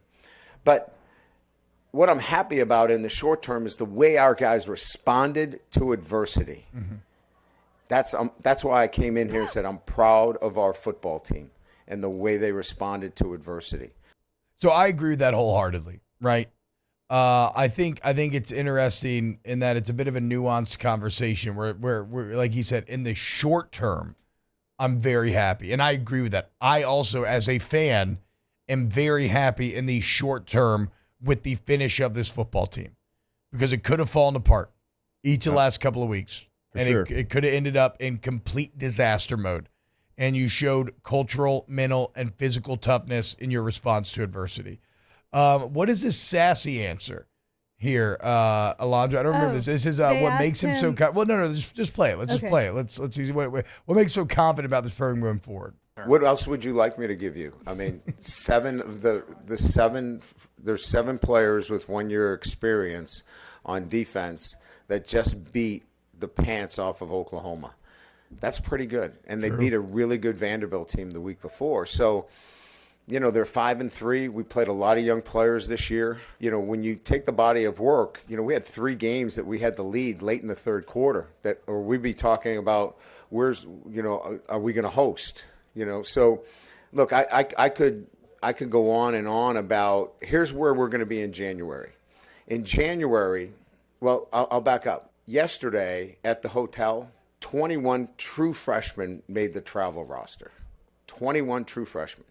We're going to introduce 16 mid-year freshmen into this roster. We're going to have 37 freshmen in winter conditioning for the first time. That's what our roster looks like. That's exciting.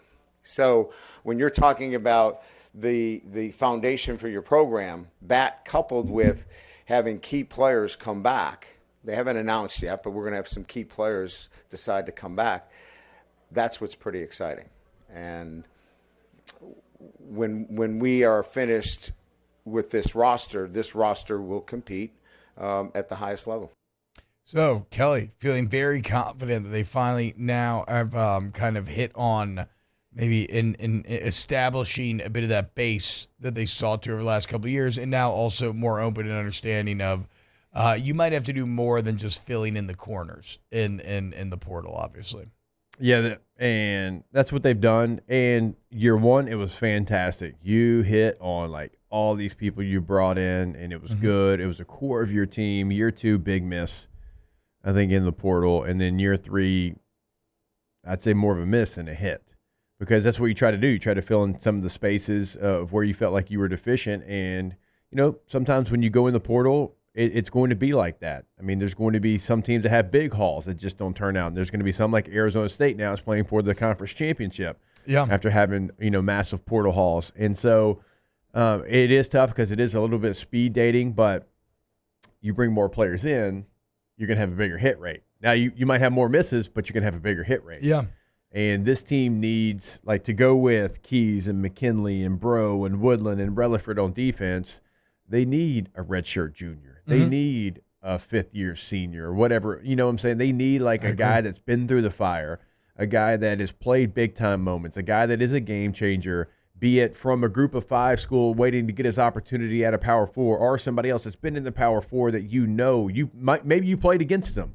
And you're like, hey, we need, like, Xavier Thomas. That's another hit in the portal that we hadn't mentioned. But, like, they played against him last year and, like, he's from Louisiana. We need him in the return game. And how much better did you feel this year, punt returning than you have in years past, right? That's many years. That's an impactful player. That's who you need. You need impactful players that where you were deficient, you went out. And not just getting players out of the portal because, that guy, he was a former 5-star, and it's a position where you've got 3 other guys. You don't need that right now. You need guys where you're deficient. And this team has deficiencies. Certainly, right? They lost 4 games. Attack the portal like you never have before. Hit on some starters. Hit on some players that are going to be game changers because it's no longer just filling in the spaces. And I think with BK's comments, he realizes that as well. Well, and there's no bigger jump you take between year one as a player and year two as a starter or somebody who plays a lot in the games. And so it's always sucks when you're working through the kind of growing pains in year one, but you become very excited about those guys. Going to year two, the one thing I don't love is this kind of continued refrain about the 3 losses where you had to lead late because, okay, yes, but you also won 2 games. That, like, if you're saying those could have gone the other way, you have 2 wins that could have easily gone the other way. So it's a wash at the end of the day. But I guess to your point, you only really got blown out once, but you should honestly get blown out nuns. So, nuns. That's a good made-up word, isn't it? Yeah, I'm not mad at it. Yeah, we talked about those 3 losses and one being a blowout. Yeah. Well, I don't want to go. Well, Okay, that's well. No, let me think. Actually, yeah, let's do that. This is Kelly 9. Good call, Andre. This is him. He was asked if those losses were humbling. Humbling would not be the word I would use. I would say that they lacked the execution necessary when we needed it most. And so they were frustrating more than they were humbling. Humbling losses are more like the Alabama game, where you didn't play your best football. Those are humbling losses. Yeah. The 3 losses that we had outside the Alabama game would be much more frustrating because you had a chance to win those games, and you really should have won those games, including the USC game where we had the lead, up to the last possession. So those were frustrating losses because we didn't execute when we needed to execute, and we were capable of doing so. And then finally, here is Kelly on, this is Kelly 11. This is on him, again, being bullish on the future, regardless of what people may think. Big picture is I'm excited about our future, regardless of what people seem to think. And that's okay. Everybody's entitled to their opinions, but nobody knows what it looks like from the inside. I've got the best perspective of that. And you can write away and have your own opinions, and that's fine. That's why you guys have a pulpit to do that. I have a better perspective of it. I don't listen to what you have to say, and we're going to build it the way we know that we're going to build it, and I'll see you in the national championship game. Choo, they call that a double down. Or is that a triple down? I would say triple down At that point, said it yeah. like 3 times. Yeah, I'll see you in the national championship game. Jake, that is very interesting audio to put out there. Brian Kelly's been in this game for a long time. Mm-hmm. He understands how been this to a works. national championship game. No, exactly, Yeah. right? But I'm saying he understands how the media game works. He knows, and I think he also knows how kind of the national media feels about him, where everybody's always kind of waiting in the wings, just kind of like, make fun of him and crap on him. He just put out some audio that he knows is going to be loaded up in the chamber for years if he does not find a way to justify it. So I think that's that shows you maybe a bit how confident he is in the response that he saw out of this team and how confident he is in kind of long term where this team is going. Yeah, it's somebody that I think, kind of going back and recapping everything we've talked about here in this segment, it's somebody that knows that they didn't attack this roster like they probably should have. And I think that he knows that there is going to be a great opportunity to add multiple players to this team. We've talked about it, right? They've got money to spend. He mentioned it. He said we're under the cap. Like, they are going to add a ton of players to this roster, and not just through this. Look, they still got a really good high school recruiting class. Is it what it once was? No, but it's still going to be a top 10. It's going to have multiple players that play multiple years for you. I think he's bullish because he knows they've got money to spend. They are going to use that money to retain some players that normally would go to the NFL. After last year, you lost players that probably shouldn't have gone to the NFL, but they did. Well, this year you're going to be able to retain a lot of those players, including guys that are like key difference from last year to this first-round type guys. You get to retain those guys, and then you also get to go spend some money and add dynamic playmakers to this roster with what? That's why he keeps laying out, in my opinion, the freshmen. He keeps laying out the 5 freshmen on defense and all the young players that are traveling, because he's going to pair what he brings in with those players. Now, you're going to be graded incredibly hard. You already were. It's LSU. That's the easy statement. Like, we know that. But when you say, things like that, and you mention national championships, like, you're going to be held to that standard. You already are here. I mean, it kind of is what it is. So the players that you bring in, you feel bullish right now, not even really knowing necessarily who those players are. You got a little bit of an idea because coaches talk, the transfer portal, everybody knows who's going in for the most part. But, when you say something like that, like you feel like you've got a pretty good idea of who potentially you could bring in here, I think. It's got to be Clemson. Yeah. Let's go, baby. Is the first one in Little Death Valley? So sad. Yeah, next year's at Clemson. So sad that here we sit, and, man, it bums me out. Regular season's over, so now that's kind of the conversations we are on the edge of having to have. Oh, well. All right. There it is. Brian Kelly after the game. See you in the Natty. More OTB next. Off the bench. Go to All-Star Toyota of BatonRouge.com. If you are looking to buy new, used, rent, lease, whatever, it's all there at All-Star. But look, you can buy cars from a lot of different places. How do you separate? How about the people? That's why I love All-Star Toyota so much. The sales team, the service team, everybody top to bottom, they're good people, great culture, great environment where the customer comes first and making sure that you find the right deal if you're on a budget, the right vehicle for you and your family. Making sure that if you go to the service center, they're not cheating you, that they're keeping you abreast of the situation. You don't make any they don't make any big decisions without you making the final call. Excellent lines of communication, the shuttle service, everything else. It's all there at All-Star.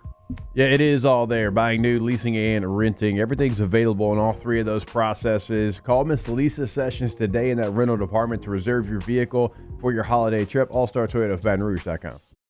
Let's talk turkey.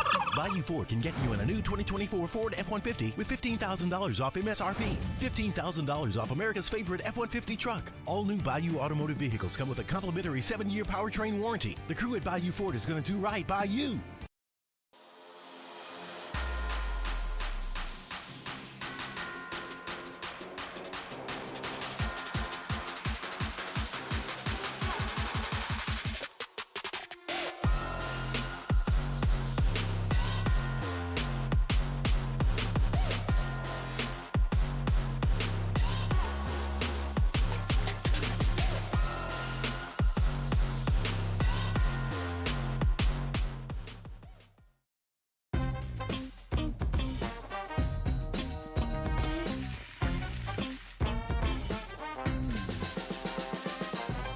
The best kept secret in town is out. Discover Tallulah at the Renaissance Hotel on Bluebonnet.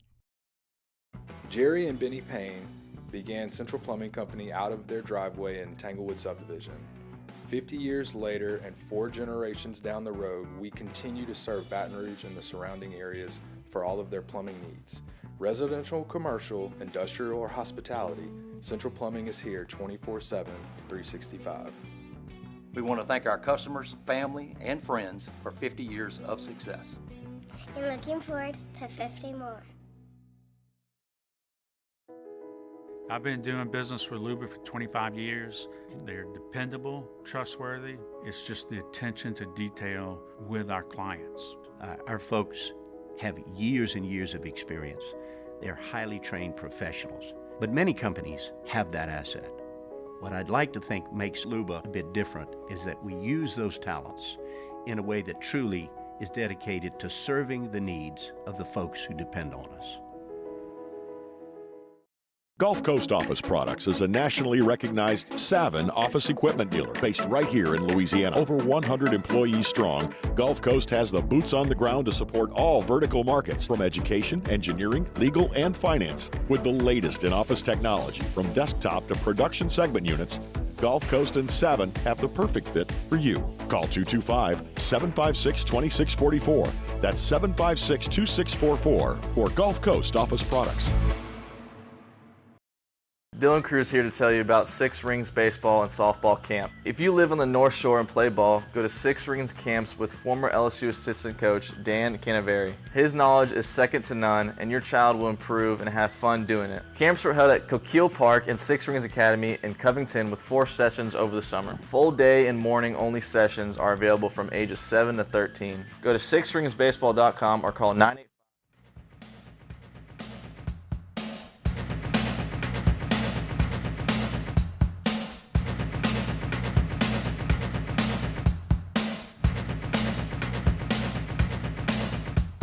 Welcome back to the 9th-ranked morning sports show in America. Off the bench.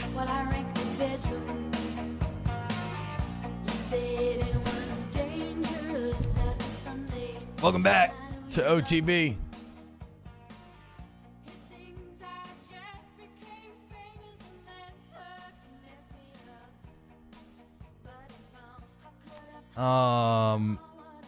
Adam says, look, I like this from Kelly. This is what I want my coach to believe. I mean, he has to think this, right? And he should. His team will be really good next year. So, again, he's not necessarily saying next year, to be fair, for whatever that's worth. But yeah, of course, you always want your coach to maybe feel this internally. But I do agree with you. If you ask me if I like it or not that he said it publicly, I do like it. I do like kind of meeting that beast head on. And then somebody else, I can't find it, but somebody else responded like, well, he kind of said the same thing about year number 3, right? And look what happened there. But I don't really care, you know? Again, like I would rather the coach feel empowered and confident enough to take those shots than to kind of go half step and pussyfooting around.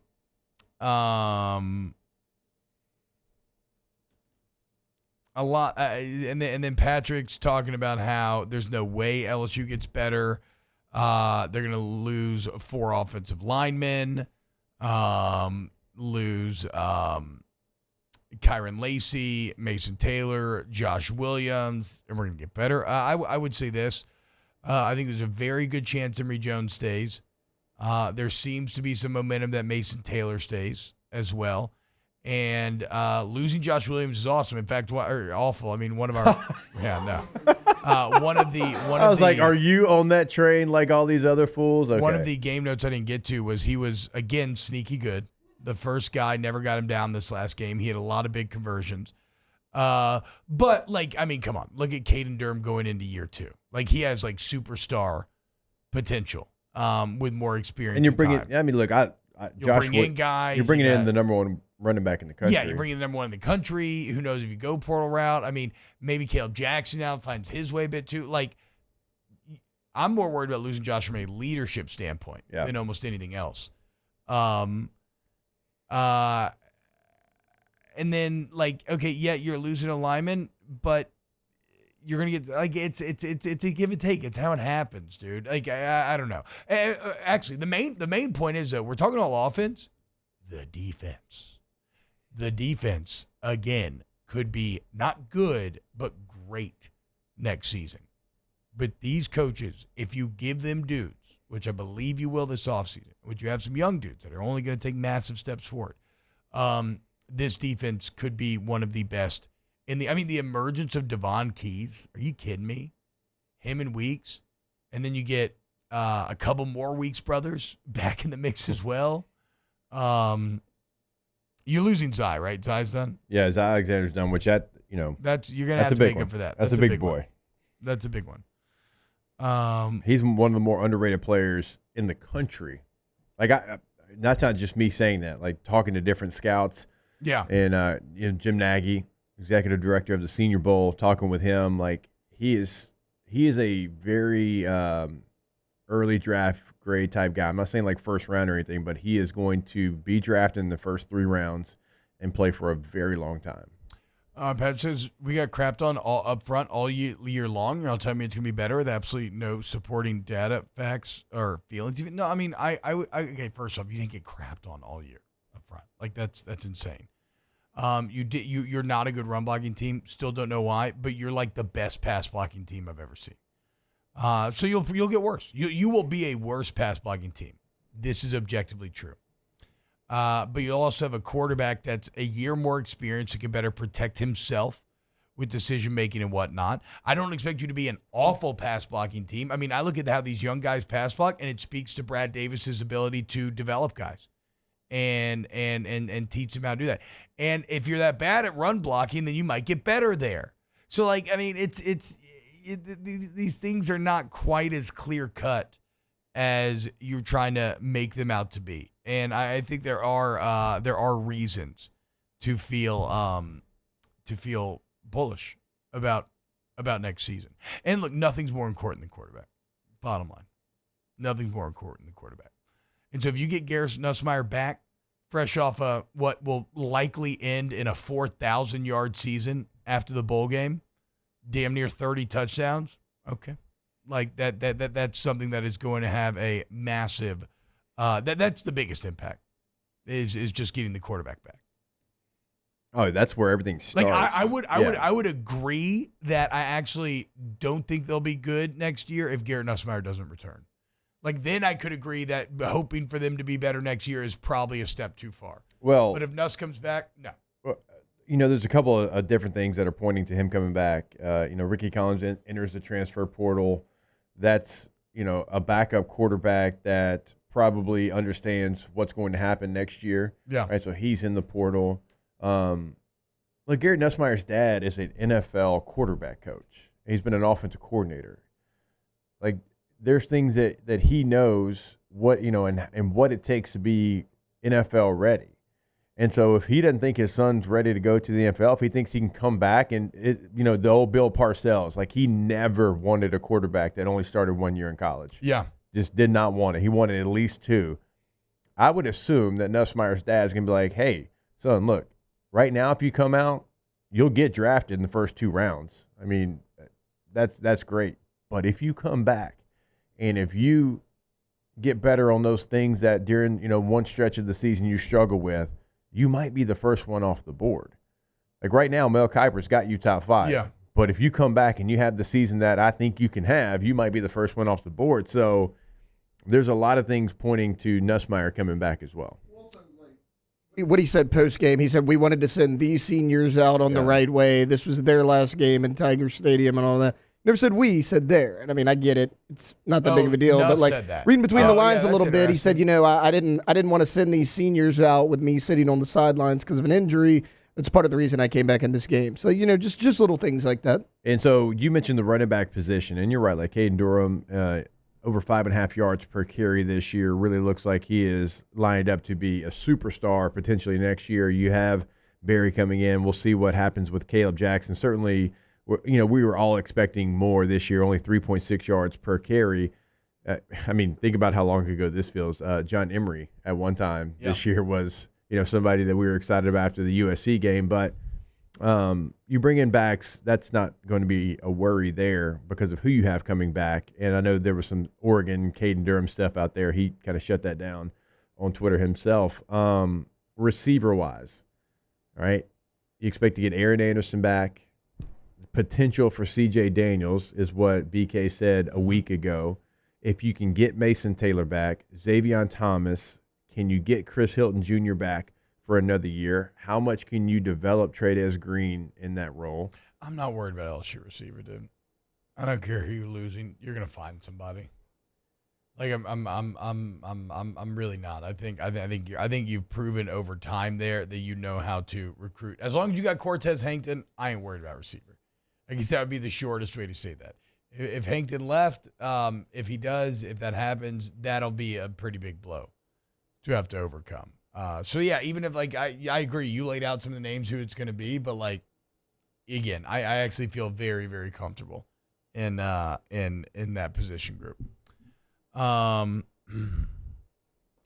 Judge me off of year 3 says, say my name. It's a direct BK quote. Year 3 is an absolute failure, so I feel bullish on year 4. Completely fair perspective. It's completely fair perspective. And I think I laid out my reasons why. But if you disagree, I understand. For me, it is mainly quarterback and defense, if you want to be really succinct about it. I think the defense is going to take a huge leap next year. You can talk to me about how statistically they weren't very impressive this year, and I understand that. But I feel like you really maximized what you had this season. And so if you give them better ingredients, what can they cook up? And I think that's going to happen. So that's why I would feel bullish. But, I don't know. Maybe I'm just feeling great because a couple of wins. This is from DJ Trauma in the chat. I think he means pass blocking. He says Caden Durham has major issues run blocking. He's not a fullback. He's not run blocking. Yeah. I think he means pass blocking. That's why he wasn't in there as much as he should have been. Josh Williams is certainly the more trusted pass protector. Every major third down. That's one of the reasons why he was in there. But I will tell you this. The biggest thing that changed for me at the running back position year 1 to year 2, it wasn't how to run the football. You're either born to run the football or you can't. I've always believed that. That's why the most athletic guy on the team doesn't always play running back. You can either do it or you can't. You can read a zone or you can't. You can read a power or you can't. So like that part of it, I really truly feel like you're born with a portion of it. Can you get better? Sure. But Caden Durham knows how to run the football. It's in pass protection. It's understanding your pass protection. Now, it's a little bit easier now than it was. Like, they're not doing a lot of cross-key stuff. But the most confidence that you'll get at your time in college football is pass protection year 1 to year 2. Year 1, you memorize who you have. You kind of know, who you have. You're basically just like play watching to see who's coming. Like, oh, that's my guy. Yeah. Year 2, you know who your guy is. Yeah. Year 2, you understand the assignment. Year 3, 4, you start to understand everybody's assignment. You understand, coverages and where they're at on the field, where they can come from, where they can't come from. But year 2, it's no longer memorizing maybe sort of kind of who my guy is. You know who it is. So it's not that he can't do it. I think confidence, and at least for me and every other back that I've talked with, that confidence in pass protection, year 1, you just don't have it. You don't have it. You weren't asked to do it in high school. In high school, you were free release because you were the best player in the field, and they were trying to get you the football.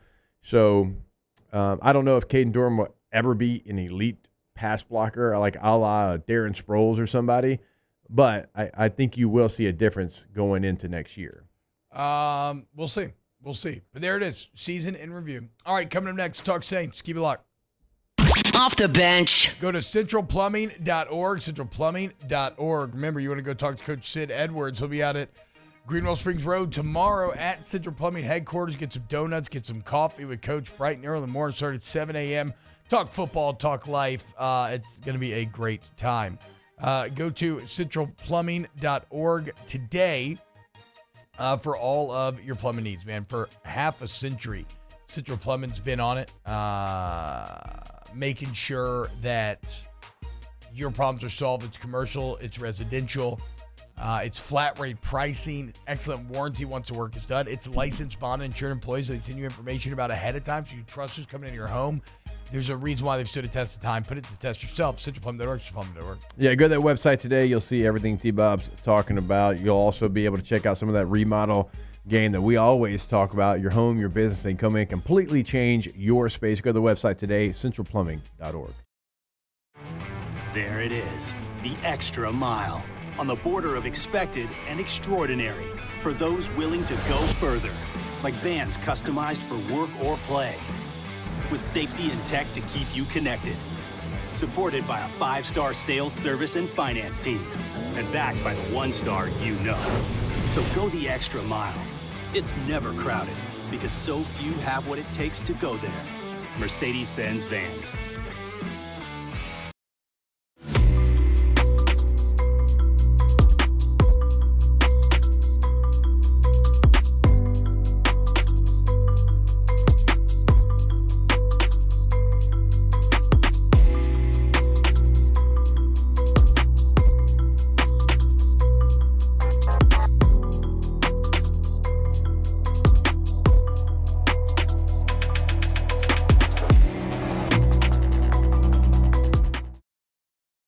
Hey, it's Matt Moscona. For years, you've heard me tell you about Insurance Network of Louisiana, helping you find better coverage for less money. But it's not just for your home and auto. They also offer commercial property. So, retail stores, professional offices like doctors, dentists, attorneys, clothing boutiques.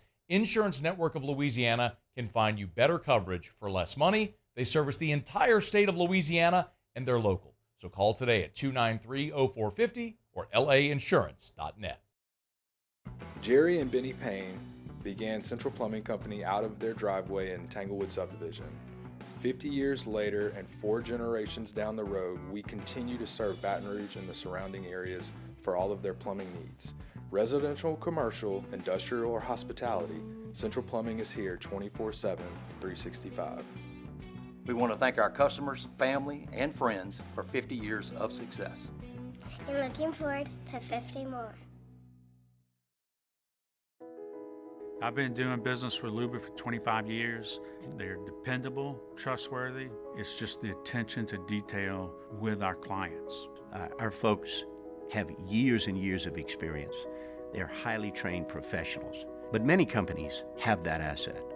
What I'd like to think makes Luba a bit different is that we use those talents in a way that truly is dedicated to serving the needs of the folks who depend on us.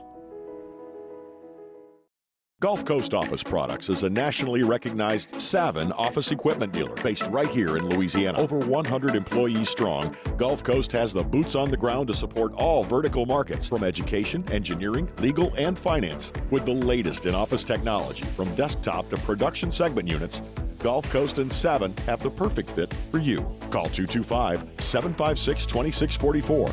That's 756.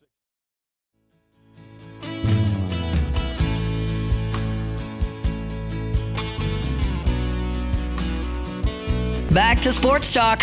Maybe. Off the bench. Oh, what happened, y'all? Welcome back to OTB. The New Orleans Saints fall 21-14 to the Rams yesterday, and it's a disappointing game for multiple reasons. It was a late afternoon game, so you had already known that the Atlanta Falcons had dropped. Therefore, to Jake's Bolts. I know, Jake, your two loves, Kirk Cousins and the Bolts, doing battle. Only one could win. I'm sure you're actually happy it was the Bolts, though. Yeah, I'm glad that Kirk Chains threw us 4 passes. But thank you, Kirk. So they know. So going into the game, the Saints know what's on the line. You win that game, all of a sudden you're one game behind in the NFC South, and it started so well. Offensively, Jake, you were so efficient early on, moving the ball, a great run and pass mix, Kamara making plays, Taysom Hill making plays, not having to rely on Derek Carr. Like, you can't rely on Derek Carr, right? Everything has to be working around him, and then you hope that he supplements and he fills in around the edges. Without a doubt, the biggest crux point of the game just feels like the illegal man downfield. Wonga just barely getting a little too out over his toes, trying to fire off. Tries to scramble back immediately to the line of scrimmage, but it takes a touchdown off the board. You then miss the field goal to follow up, and what should have been a 10-0 game is 3-0, and that was enough to open the door for a Hall of Fame quarterback in Matt Stafford and Nakua just making 7,000 catches.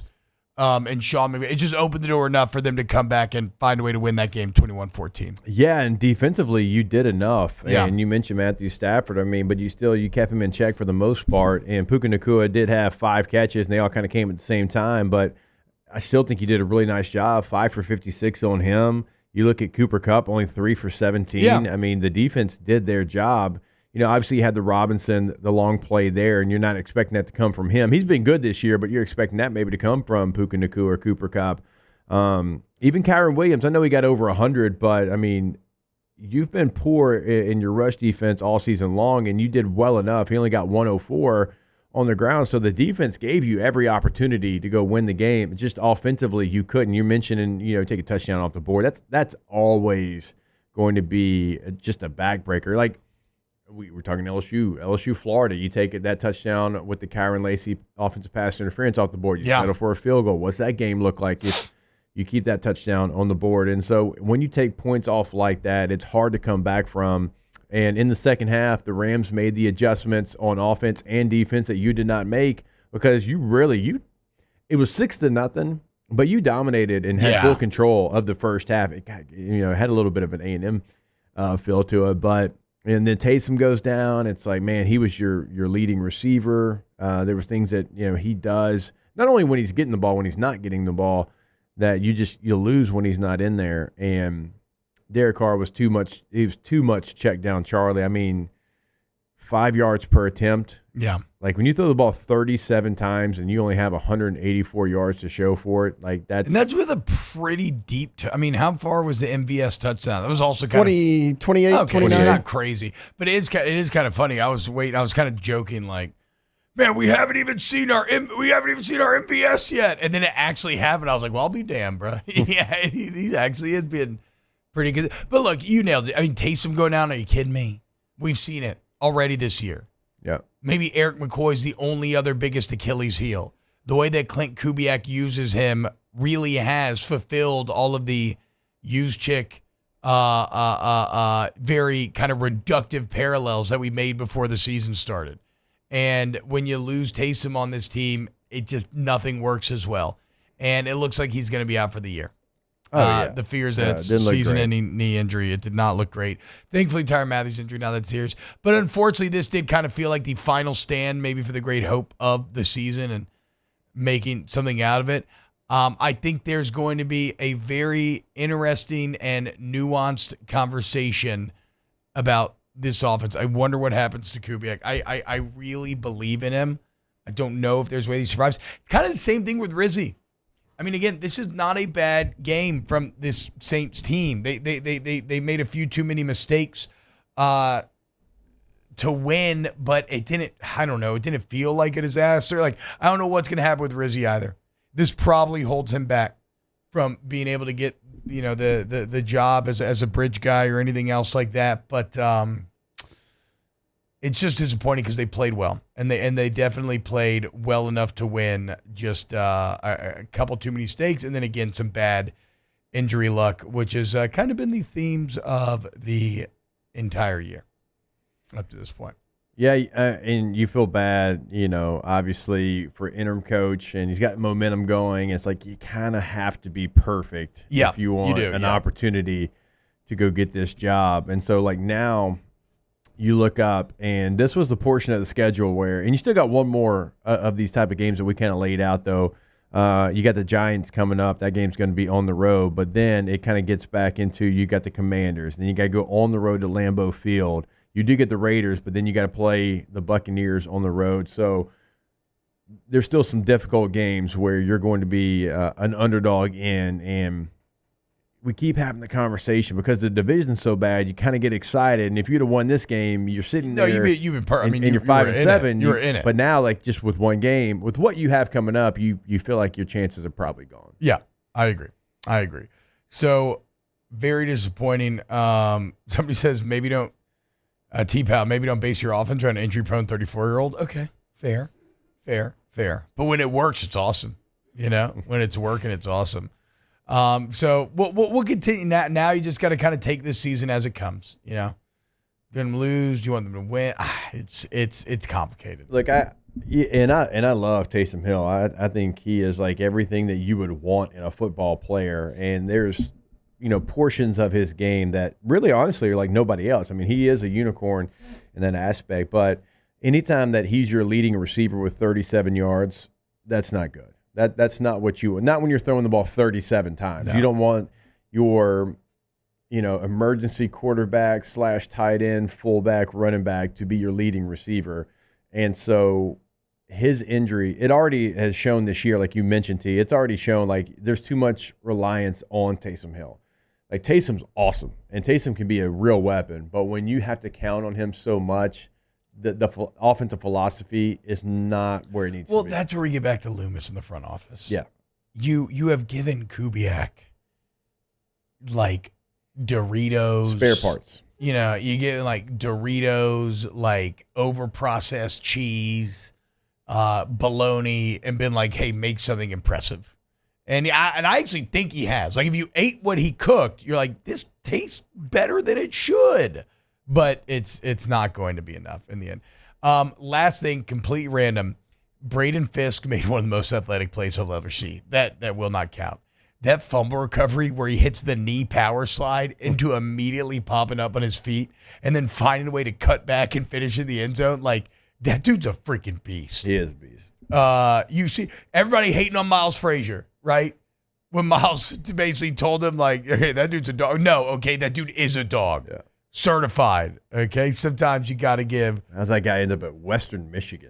Sometimes you got to give credit where credit's due, and Braden Fisk is a dog. All right, when we get back, let's close out hour 2 of OTB. Off the bench. GEAUXTommies.com, GEAUXTommies.com. Tommy's Windows, Doors, and Siding. You need Hardy Plank or Vinyl Siding, wood or vinyl windows. You need any type of door. You need to invest with Tommy's. And that's right, I said invest.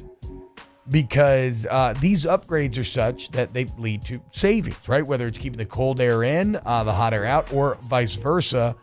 These are investments in your home that are not only aesthetically pleasing to the eye based on what style you choose, but functionally productive, right? So they save you money over time, eventually pay for themselves over time. So if you need to schedule reliable window installation, you need Tommy's Windows, Doors, and Siding. Hey, go to the website, gotommys.com, and you can check out a gallery of work like T-Bob was talking about, all the things they can do for you. They've already done for your neighbor. But also remember, if you've got a custom job, they can come in, they can customize your job to what you have imagined in your brain. Go to gotommys.com. Bayou Chrysler Dodge Jeep Ram can get you in a new 2025 Ram 1500 truck with $15,000 off MSRP. $15,000 off the newly designed Ram 1500 truck. All new Bayou Automotive vehicles come with a complimentary 7-year powertrain warranty. The crew at Bayou Automotive is going to do right by you. The Windsor Senior Living Community in Mandeville, Louisiana is a beautiful, vibrant apartment community geared toward seniors. They are nestled right in the heart of Mandeville, where seniors live a more carefree lifestyle in spacious apartments with the peace of mind that comes from having a little extra help. Call the Windsor at 985-624-8040 to schedule a lunch and tour. Come see how the Windsor can be your passport to peace of mind.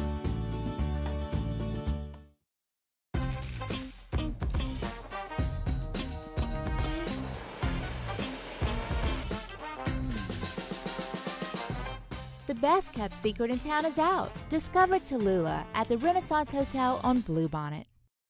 Dylan Cruz here to tell you about Six Rings Baseball and Softball Camp. If you live on the North Shore and play ball, go to Six Rings Camps with former LSU assistant coach Dan Canaveri. His knowledge is second to none, and your child will improve and have fun doing it. Camps were held at Coquille Park and Six Rings Academy in Covington with 4 sessions over the summer. Full day and morning only sessions are available from ages 7 to 13. Go to sixringsbaseball.com or call 985-206-9096. Learn the game to love the game.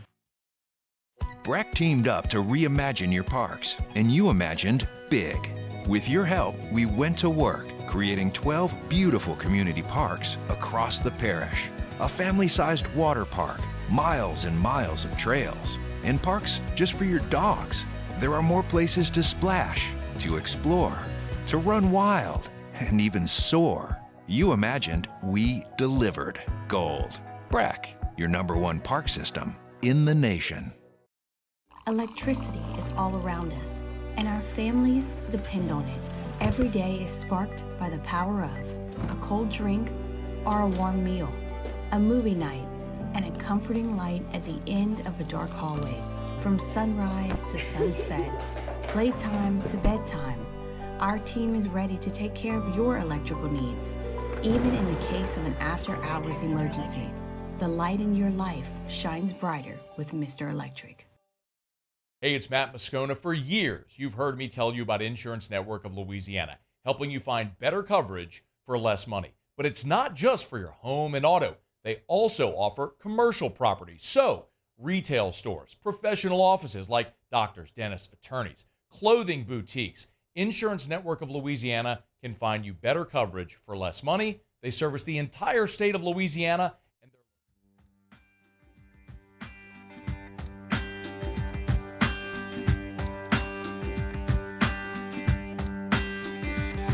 I'm broke, but I'm happy. I'm poor, but I'm kind. I'm short, but I'm healthy. Yeah. Welcome in to the best morning sports-ish show around. Off the Bench with Hester and T-Bob. Welcome back. Eventually, I do want to touch on the Pelicans some next hour because they're an abject disaster. And it's like, it is, unfortunately, this feels like the end for Griffin Company. It's almost got to be. But, Jake, you teased me right before we came back. I did. Brett Bielema, speaking of Lane. Yeah, so I don't know if you saw, but Lane Kiffin tagged the college football playoff, and then he gives you like all these different metrics of what Ole Miss has done this year, who they beat, and all these different things. I'll say this real quick on Ole Miss. When it comes to the SEC 3-loss teams, I do think after talking out objectively, they have the best. Well, I could craft an argument for South Carolina, but like if it's just between Ole Miss and Alabama, Ole Miss actually has a better resume. I don't know why Alabama's getting pumped up ahead of them. Because they're Alabama. So Brett Bielema, Bert, our guy who's coaching at Illinois now, spent time in the SEC, Well, he quote tweets Lane's whole deal, explaining why they should be in the playoff. And he said, "I couldn't agree more, Lane. Here's a thought for the college football playoff." And he tags both. Ole Miss, number 31 strength of schedule, has 3 losses to unranked Kentucky, Florida, and 8-4 LSU. Illinois has number 30 in strength of schedule and has 3 losses to number 1 Oregon, number 4 Penn State, and a 1-possession game to Minnesota. How about we just take the 12 best teams and see where it goes? I like the idea. Look. He's right. Yeah. I think, God, they got to be kicking themselves for that Minnesota loss. Yeah. Otherwise, Illinois might be sneaking in there as well. I have no. Had Penn State, too, by the way. I mean, if you watch that game. Wait, what? Had multiple chances against Penn State. Yeah, for sure. Taylor, you think Alabama's resume is somehow better than Ole Miss? What's the argument? But I think South Carolina is just objectively playing better football than Ole Miss right now. I agree with you. My problem is that's kind of at odds with a lot of things I've said about why do we play the games. But if I wanted to craft the South Carolina argument, it would be the recency of the losses, right? Yeah. Exactly. You say, yes, I know this, but it is our belief that they are in better form right now than those other 2 teams, and they have impressive big wins. And maybe that's how you catapult them in. Hour 3 of OTB coming next. Off the bench. Go to Agaton, Baton Rouge, AgatonBR.com, AgatonBR.com.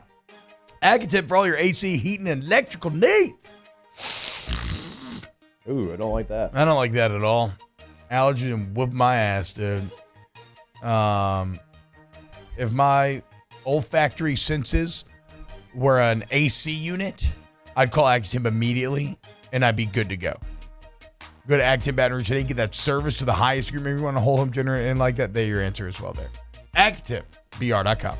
Go to the website today, schedule your appointment, because I think that time is finally here.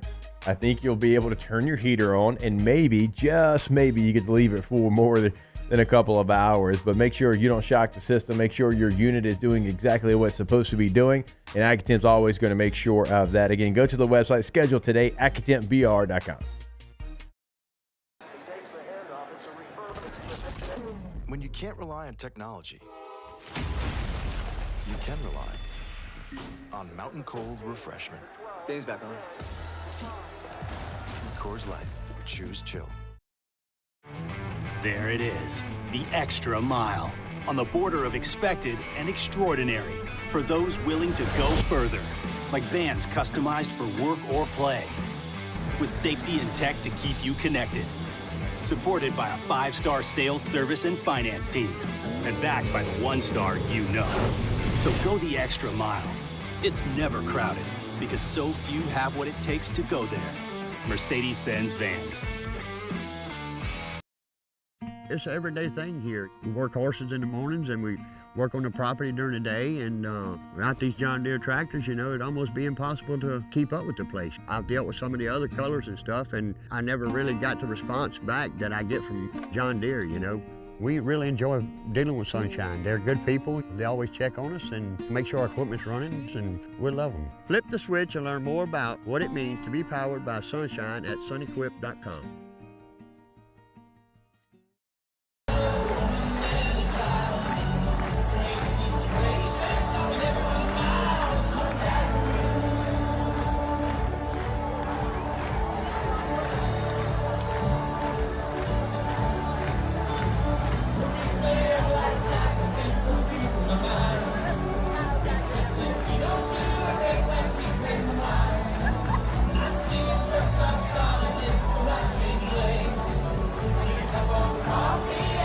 Gulf Coast Office Products is a nationally recognized Savin office equipment dealer based right here in Louisiana. Over 100 employees strong, Gulf Coast has the boots on the ground to support all vertical markets, from education, engineering, legal, and finance. With the latest in office technology, from desktop to production segment units, Gulf Coast and Savin have the perfect fit for you. Call 225-756-2644. That's 756-2644 for Gulf Coast Office Products. Dylan Cruz here to tell you about Six Rings Baseball and Softball Camp. If you live on the North Shore and play ball, go to Six Rings Camps with former LSU assistant coach Dan Canaveri. His knowledge is second to none, and your child will improve and have fun doing it. Camps are held at Coquille Park and Six Rings Academy in Covington with 4 sessions over the summer. Full day and morning only sessions are available from ages 7 to 13. Go to sixringsbaseball.com or call 985-206-9096. Learn the game to love the game. At Relief Windows, we're more than windows. We're windows, doors, hardy plank, and vinyl siding. But our #1 product is always customer satisfaction. Visit us online at reliefwindows.com.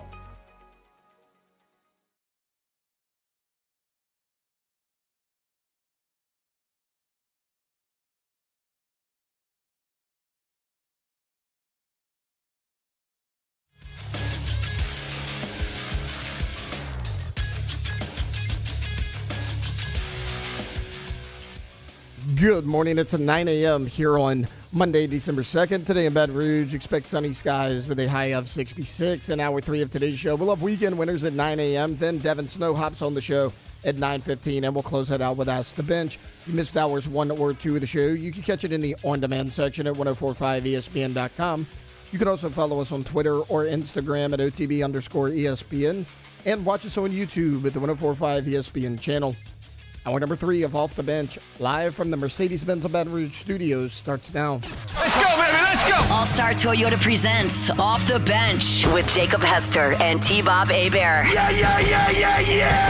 Off the Bench with Jacob Hester and T-Bob Hebert. Yeah, they said I gotta come off the bench. Now, here's Jacob Hester and T-Bob Hebert. Yo! What's good, everyone? Welcome back to OTB. Hour number 3, T-Bob, Jake, Alondra, Taylor hanging out with you. Normally do weekend winners here. I'm going to push back segments. I forgot. So I'm going to get my winners ready to go here.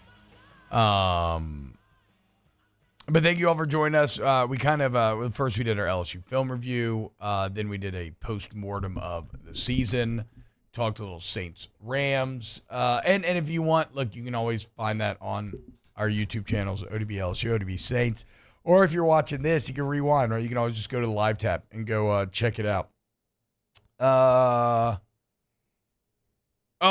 did. I guess I do. I don't know. We're not going to spend long here. But the Pelicans now, 2-17 in their last 19 games? I mean, completely solid, falling apart. Zion, I don't know whether I believe it or not. Some people are telling me it's not true. Some tell me it is. Zion trying to force his way to New York in the offseason. It's just a disaster. And you know it's a disaster when even the really positive people start to bail, and there's maybe no more positive Pelican fan on the entire internet than Retro Pels. Anybody know Retro Pels on Twitter? Anybody here? No. Nobody. Yeah, he posts all the. Nobody deep enough in the Pelicans hive here to. He's big into like the hype videos and stuff. He posts a lot of those as well. Yeah, after right? every win, he does a bunch of funny edits. Right after every win, it's like these great montages of like the team and celebrating and blah blah blah. It's a man who cares about this franchise deeply and who almost always remains positive. And this is a tweet from November 27th, so a little under a week ago. But it was 4-15 record with a smiley face with a gun next to it. 30 bombed by the Raptors. Playing in the most dated arena with seats made in 1997 and blown out speakers. And then there's a poop emoji, which I haven't been to a game in years now. So it sounds. I mean, the stadium was never nice. Now the speakers are blown out. Just a pathetic look. Pathetic look for a pathetic team and a pathetic franchise. And unfortunately, I mean, there's no way this is not the end of the David Griffin era, which sucks too, right? Because I was always a big Griff believer. Now I can get sucked into people who are eloquent, as it's one of the big reasons why Brian Kelly from day one kind of had me on board. But it's just not working, man. You know, while I cheered on a lot of Griff's decisions, while I see the idea behind it and I understand the bad luck and injury luck that played a role in all of this, it's just not working. And that's a big bummer, but everything needs to be torn down and built anew, including various portions of that stadium. I think in both franchises that play next door to each other. Yeah. Outside the stadium, because they actually done a nice job keeping the Superdome Well, the Superdome's relevant. also about to get its bid. Or did it already get it?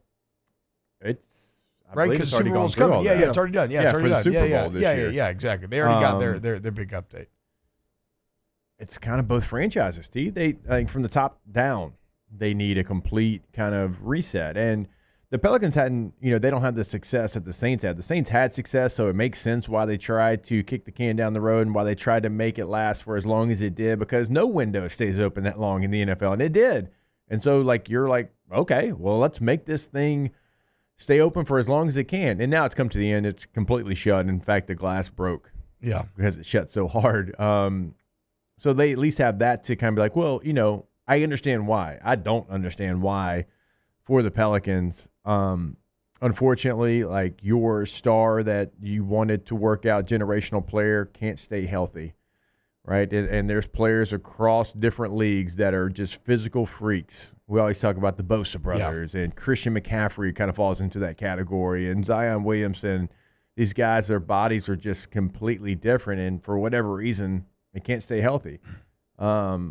You tried, with the CJ trade, and you've tried with a bunch of different trades, and injuries have been a large part of it, but this isn't just a bad basketball team. This might be the worst basketball team in the entire NBA. And this roster has too much of a payroll and has too many skins on the wall to be as bad as it is when healthy. Yeah, exactly. And I don't know what New Orleans has done to piss off the sports gods so much this year, but my God, between the Saints and the Pelicans, that never, I would be shocked to see the city that could hold a candle to their professional NBA and NFL teams both being injured as much as these two squads are this year. It's just, it's debilitating, but it's more than anything, just absolutely demoralizing. So big decisions for Gail Benson coming up here in this offseason. Owner of both teams, taking over this empire. What will she do? Where does she go? Because remember, Loomis still did not want to fire Dennis Allen. Right. As insane as that is, which is bat guano insane. Okay, just makes no sense whatsoever. He still did not want to fire Dennis Allen after the 7-game losing streak in which you lost a Panthers game that 276 other teams had won. Right? Remember, that was the first time in NFL history you had that box score and the team that represented the Saints lost. He still was going to keep. Gale had to step in. I wonder what Miss Benson does for the Pelicans and for the Saints. Big decisions coming up on Airline Highway over the next few months. I think what we're talking about is, maybe being cursed, and I think we need to sacrifice something, and maybe Taylor. No. Sorry. Maybe you and your Derek Carr bet is exactly what these franchises need, since you put it on the table. Since he is not top 12 in any metric that you use, maybe this is a sacrifice that we have to be able to move forward for both the franchises. I agree. So I read the Marilyn Manson biography growing up, the one that he wrote. And then he talks about his rules on cheating. And if it's in a different state, it's not cheating. If they wear the same perfume, it's not cheating. If their names start with the same letter, it's not cheating. So I'm going to invoke the latter rule there. And I will have, since my name is T-Bob, his name is Taylor, I will have Taylor's nuts serve as my nuts by proxy. Okay. So I agree that a nut sacrifice has to be made. Yeah. And I believe the gods will be just as perfectly appeased if it's Taylor's instead of mine. So thank you, Taylor. Thank you very much. You're very kind. I know we talked this out before the show. You're very kind to have agreed with this. And it's very manly of you. I'm thankful. As a friend, I do know that it is appreciated. But yes, we will be cutting off Taylor's testicles. I'm going to stick up for Taylor here. What? You have children. Yeah. Taylor does not. True. Yeah. Plus, didn't you already technically get snip? Yeah. So you don't even need Taylor them. Was not the one Yeah, but it's pumping gonna up hurt. Derek Carr. But it's gonna all hurt. season. They're just in the way. Someone's exactly. nuts They're do just have in the to way. go, Thank you, though. Taylor. Exactly. They're just in the way. That's Yes, what I'm trying so to tell get you. rid of them. No, Taylor's nuts. This just in man the thought way. Derek Carr was going to be Top good. 12. He is. Yeah. And sucky. Good and terrible. This is not on the sports gods, though. Mm-mm. This is on man Mhm. and terrible management of these organizations. It has nothing to do with the sports gods. And everything to do. I mean, the injuries, though.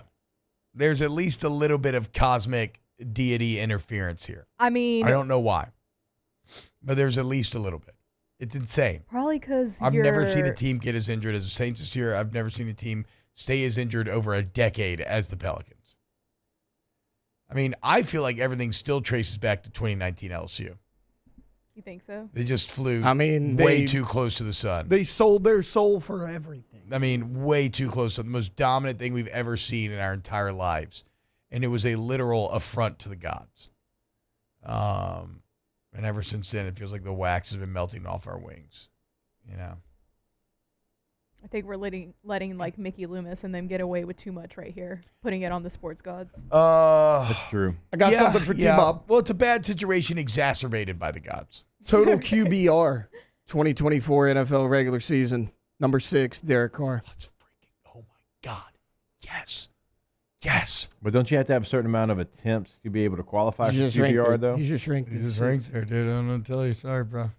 No, that's Come bad on. research by Tay-Tay. That's good research. That's a literal I just top. looked That's up like the total main QBR quarterback NFL stat. 2024 right, season. but I think Derek you have to Carr have 6. a certain amount of attempts. Yeah, he hits the amount of attempts. Although He Derek has a Carr ton of might have the attempts. attempts Yeah. because 37 attempts a lot. attempts, 5 yards per attempt. Okay, Carr, I don't know what's going to happen this year, but we just need to keep that going. Okay, in all seriousness, actually, I'm going to make a point on the other side of a floater here.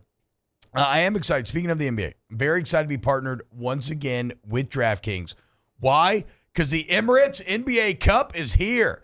Get in on the action at DraftKings Sportsbook, official sports betting partner of the NBA, where you can get behind your favorite players, prop bets you can make on DraftKings, the home of NBA player props. If it's your first time, I got something special just for you. New DraftKings customers bet $5, get $150 in bonus bets if your bet wins. You score big with DraftKings Sportsbook, where every point counts. Download the DraftKings Sportsbook app and use code Baton Rouge. That's code Baton Rouge, all one word. For new customers, get $150 in bonus bets if your bet wins when you bet just $5. Only on DraftKings. The crown is yours. Gambling problem? Call 1-800-GAMBLER, 1-800-426-2537. 21 plus, physically present in Louisiana, select parishes only. Eligibility restrictions apply. Bet must win to receive award. Bonus bets expire 168 hours after issuance. For additional terms or responsible gaming resources, see dkng.co/bball. Licensee partner Golden Nugget, Lake Charles. All right. This is where it does get a little interesting with the Saints offense. Yards per game, 11th in the NFL. Points per game, 11th in the NFL. Red zone offense, 7th in the NFL. Third down offense, 14th. I am not saying this about Derek Carr. I'm saying this about Clint Kubiak. Again, he has been given awful ingredients, the chief of which is probably Derek Carr. And he's actually turned in objectively good results with an offensive line that's been non-existent, non-existent receiving core. If I'm not mistaken, didn't give up a sack this week to a really good Rams front. They're running the ball great. They're running the ball great. And actually, shout out Trevor Penny, too. Trevor Penny continues to impress me this year with the response that he's had. But, like, I think, Jake, I don't know. I mean, you have to think about, can you change head coaches and keep Kubiak? Does that make any sense? Is there precedent for that? Yeah, yes, you can. But is that wrong to make the head coach accept him as an OC? Maybe you leave it up to the head coach. You say, look, we really like him, but you get to make the call. Yeah, you lay it out. You lay it out, hey, here's what he's done. Here's where we were. Like, what do you think? Like, do you think that he is somebody that you would want to move forward with? Do you like his offensive philosophy? Now, here's the one thing that might be a little bit of a hiccup. I truly believe you need to hire an offensive coach. Like an offensive-minded head coach. Who's probably going to want to call the plays or have a heavy hand in what the design is. If you go defensive head coach, I actually think that's the wrong way to go. Why don't they just hire Kyle Shanahan? That's what I would do. We've talked about it. I know what you're saying. I think, inherently nothing is good or bad, but to your point, there's something to be said about going the opposite direction of what your previous God bless you regime just was. I mean, you're talking about, an offense coordinator that had to go multiple games with Spencer Rattler, backup quarterback. Had to go multiple games with Derek Carr as his quarterback. Not a single starting receiver. I mean, what's his name? Kevin Austin? Well, no, that's what I was about to say. Kevin Austin played 44 of the 71 snaps. MVS played 53 of the 71. Cedric Wilson played over 20 snaps. Dante Pettis, who was out of the league, played 14 snaps. Hell yeah. So Kamara looks awesome again. He does. And you just extended him. He does. I mean, and you've gotten the most out of Trevor Penning. He is actually somebody that can be a starting offensive lineman in the NFL. Him and Fuang are kind of exciting now. Now your guards are still bad. Yeah. All I'm saying again, but to our point, right? Those are awful. Cesar Ruiz is so bad yesterday. Those are awful ingredients. And also, I liked Landon Young in college at Kentucky. How he continues to be your swing guy is baffling to me. Not a lot of. If you give me 10 snaps of Landon Young playing good enough NFL football, I'll give you $100 if you can find me 10 snaps where he's dominating his opponent. Not a lot of what's the word I'm looking for? Oh, just not a lot of good Kentucky right now. Not a lot of good Kentucky. You're about to say something. No, I cannot. Can suck. I can't. The biggest mistake I made all football season was obviously not betting my nuts on Derek Carr, because I'm right. Thank you, Taylor. Mm-hmm. We really, though, selfish of you, because you're really only saving your own nuts, but good job nonetheless. The biggest mistake I made all football season was ever retiring the Mark Poops nickname, because I think that's what happened. That's what turned on him. It is worse than ever. It is bad. And he has a $44 million buyout. I mean, Mark can get up there and complain about NIL and not having as much money as Georgia and everything else, but what about Louisville? Can't tell me they ain't got as much money as Louisville. And they have been dominating Louisville coming into that was his saving grace. That was it. Yeah. Louisville hadn't won since Lamar Jackson's freshman year. Look at Vanderbilt. Yeah. Get out of here, Mark. I mean, before LSU played Vanderbilt, I was talking with Clark Lee on the sideline, and he's like, "Man, I'm proud of the guys because we've gotten every ounce of everything possible that they have to give." You know what I'm saying? He's like, this. You look at the roster compared. He's like, "I'm proud of my guys because even in games where we had no business, they willed themselves to victory." Yeah, this is just a off the record conversation. So you can still get that. You can't blame it all on roster and not having as much because, Clark Lee's pointing out, look, what did they do? They went and did a deep dive and got Diego Pavia, and that's a player that he's got a ceiling without question. But he also, went and found him in New Mexico State, and after he goes on the Plains and beats Auburn, it's nobody was still on him. But it's I think we can win with that guy. And so, it can be an excuse, but it can't be the main one because you can still find guys good enough to win. We were talking about LSU's portal guys. There's some misses in there, right? But still, you had some that were good enough to win, and Gio Paez and others that we kind of pointed out there. Yeah. So there's no excuse to be 1-7 in the SEC and 4-8 overall. No. You don't you can make an excuse for not being maybe 11-1 Texas, but you can't excuse away 1-7 in league play. No, it just can't happen. No. Rough time for Big Blue Nation. Is the Kentucky basketball team any good? Yeah, this year. Yeah. Okay. Yeah. Yeah, they got a couple of big wins. The women's basketball team is too. Don't let Pope. Wait, hold on. It's Mark Pope, right? Yep. Don't let them suck, or we'll have two Mark Poops. Mark Poops, Mark Poop, singular and plural. I was about to say one can be singular. Yeah, one singular, one but plural. But no, the basketball team's actually playing the part. Like I said, they already beat Duke. They're 7-0, I believe, on the season. It was a great game against Duke. I don't know. Well, no, you didn't watch that, but no, I didn't. Had a great ending. That's great. They got Clemson and Gonzaga coming up. Oh, you know what college basketball I did watch, Jake, over Thanksgiving week? West Virginia beat Gonzaga? Hell yeah. I was watching all them the 3 OT games in a row, W with the in-laws. Yeah. We were fired up. It was a good game. Gonzaga kind of blew it. That was a good game, though. Minus the kind of, they were up 4. I know. Yeah, I know. They did. They blew it. Yeah. I couldn't believe they gave West Virginia that foul at the end, but they did. Credit to West Virginia. Back off, bro. Okay. It wasn't a foul. Hey, shout out West Virginia. Weekend winners. They fired Neil Brown. Weekend winners coming up next. Oh, Jimbo. Huh? Do I go to break or not? Yeah, you can Yeah. What do you mean? What? Come that on. was perfect. Come on. That was perfect. Like, Jimbo? Oh. All right, whatever. Off the bench.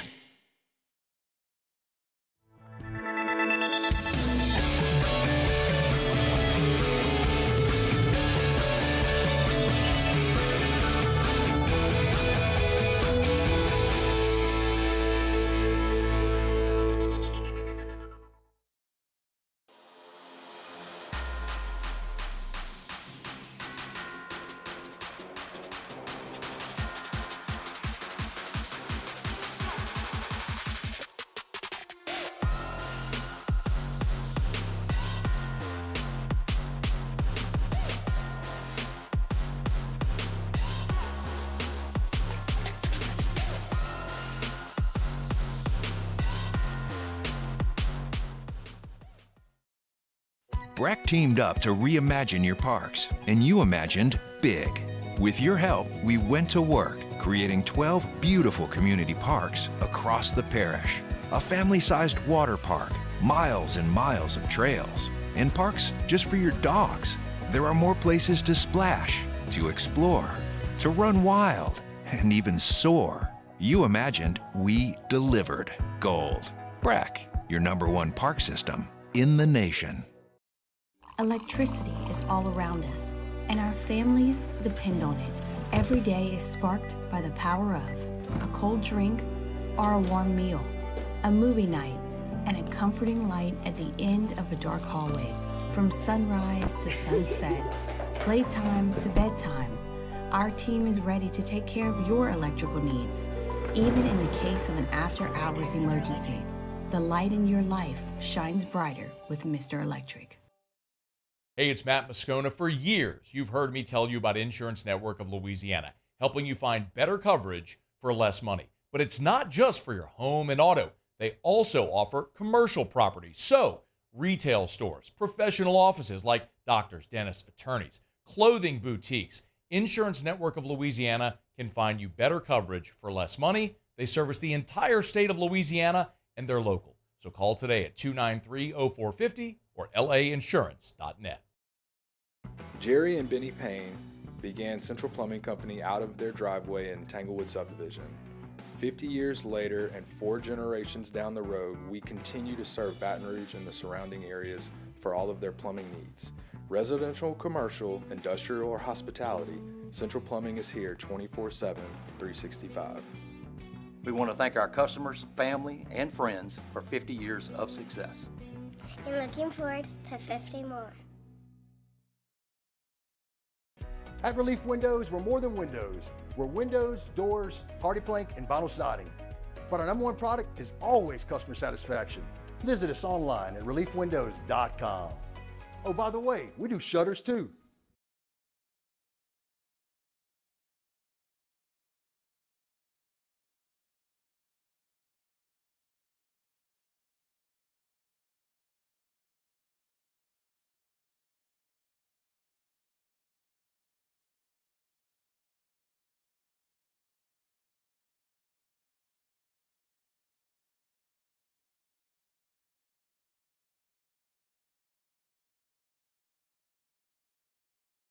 Car wash that only cleans half your vehicle, call my buddy Kurt Fall. K Falls and his team are professional and will treat you like family. Whether it's a full-on detail or a ceramic coating, call 225-478-4805. You won't be disappointed. Bayou Ford and Bayou Chrysler Dodge Jeep Ram. 5 brands on one lot. Shop BayouAutomotive.com. 104.5 ESPN, Baton Rouge.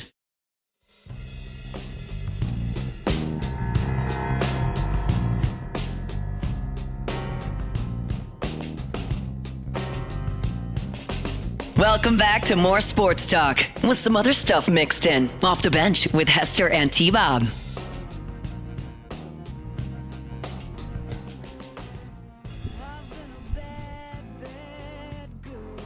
So this is what you had me listening to instead of Christmas. A little Fiona, okay. I hate y'all.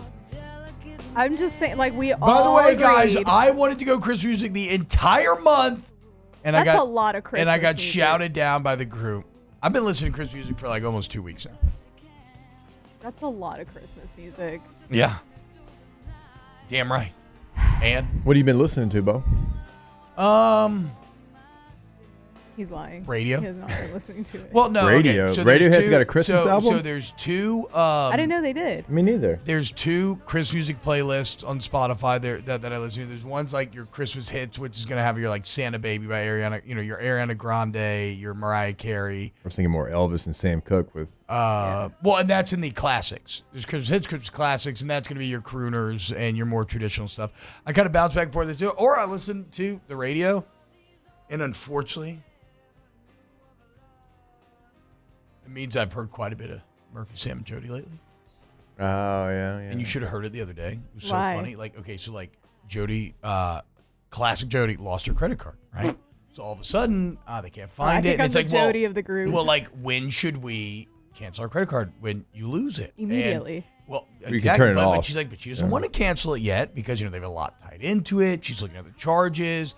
They nobody's stolen it or anything. And she knows the second she cancels it, she's going to find it. Classic, You know what I'm saying? Yeah. Like, right when she's going to find it. And then, so she can't cancel it. Oh, man, dude. Just. What a predicament she's in. I know. Sounds like a good I time. know. It's crazy. It's crazy. But no, I'm not going to do Christmas music every single day for 3 weeks. I'm not doing that. That's the dumbest, saddest thing I've ever heard. But I get it. I'm in the minority. Again, my favorite quote ever. I feel like I've heard dumber or sadder stuff than that for sure. When a true genius appears, you shall know him by this sign. All the dunces will be lined up in confederacy against him. Whatever. Okay, guys? Okay? Whatever. Who said that quote? What? I mean, that sounds like a professional quote. Like, I you can't just remember. make I that can't up. remember who said. No. It's literally like in the open for Confederacy of Dunces. Okay. It's on like the front page. What's the best quote you've ever come up with yourself? Nunts. Yeah, that's pretty good. Nunts is good. Just nuts. Weston Branch. Yeah, Weston No, Branch I is don't next know. level. What are you? Too gritty to be pretty? Too gritty to be pretty is mine. Did come up with that, so I am pretty proud of that one. And also, you can't teach an old dog new tricks, but an old dog can trick you every once in a while. Yeah, that is. I like That's that. mine really as well. good That's a good one. That's a really, Yeah. really good one. Those old dogs are tricky. Yeah. What about I used to have a weight problem, Oh yeah. but then I decided to hurry up. There it is. That's your best There it one. is. That's a good That's joke. your best one. There it That's a good is. joke. There it Were is. you how are you gauging how funny you were being on Whiskey and Wine without me? I just don't think I was that funny. I was so exhausted. I came straight from a 9-hour car ride with 3 kids God. under 6. That was a rough. I tuned in for like the very first, long day. I didn't think about that. Yeah, I woke up I at forgot you weren't here Wednesday. 6 a.m. Georgia time and drove back Saturday morning. Who I did looked at the your first job? minute. Matt did. Matt so that's did. why I Matt looked. Moscona? Yeah. Did both? Yeah. Yeah, that's why I looked to make sure that y'all got on, and shout out Matt. Yeah, you did a good job with it. Yeah. How you remember during like the very beginning of COVID when I had to set up in my office and they just like gave us the equipment. They're like, here you go. Yeah. We were in my office at my house. Heck yeah. And they gave us like the equipment and like honestly just said, figure it out basically. And we Yeah. did. We got on air. Hey, So proud. I don't know how in the hell we got necessity on air is that the morning. mother of invention, right? Something like that. We both had COVID, so that's why we were doing it together, right? I think it's the other way around. No, it's necessity is the mother of invention because you have a need that you have to figure out a way. Okay. Right. It doesn't exactly quite. It's not like we invented anything, but we you had to get on air, so you figure out a way to get on air. Yeah.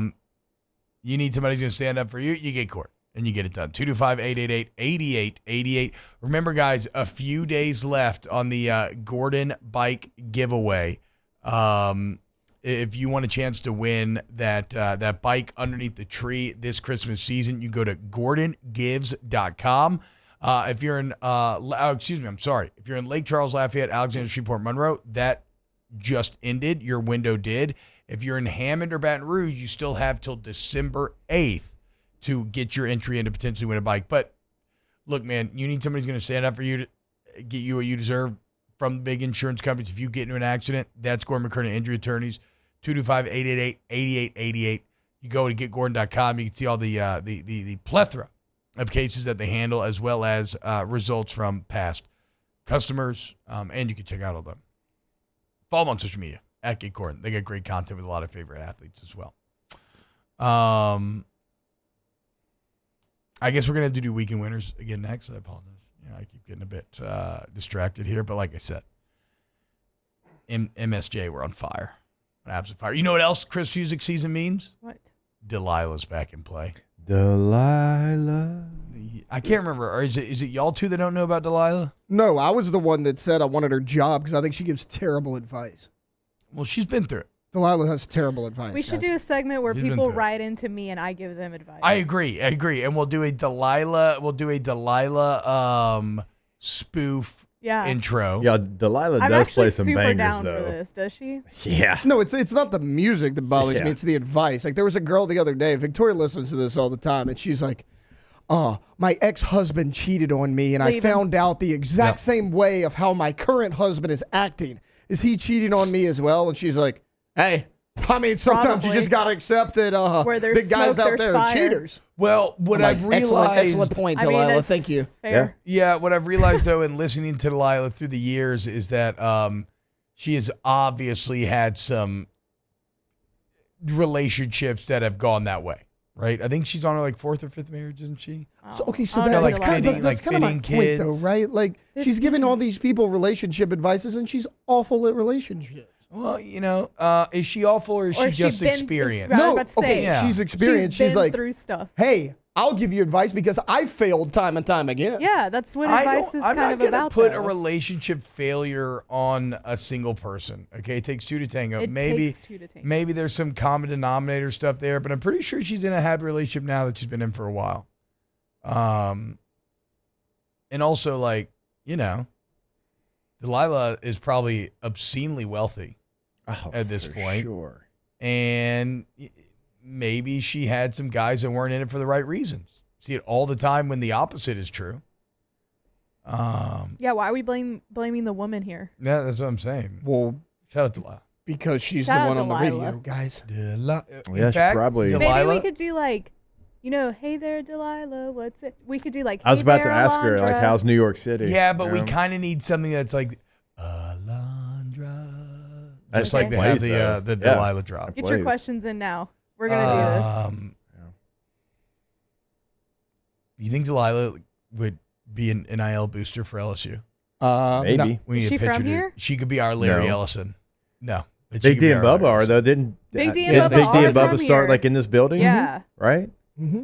God, nothing's more weird than when they had me out there with the prize wheel, and one of the options was get a hug from Big D. It was your fault, wasn't it, Alondra? That was on me. Yeah. Wait, what? Yeah, the prize wheel. They're like, I guess they took it to some event, and one of the options was hug from Big D, which is not allowed in 2024. First off, should not be. I think it should be a hug from Big T. Well, and then so like some young girls came up to spin the wheel outside of Rouse's, and it lands on that, and I'm assuming they just think I'm Big D, and I'm like, guys, whoa.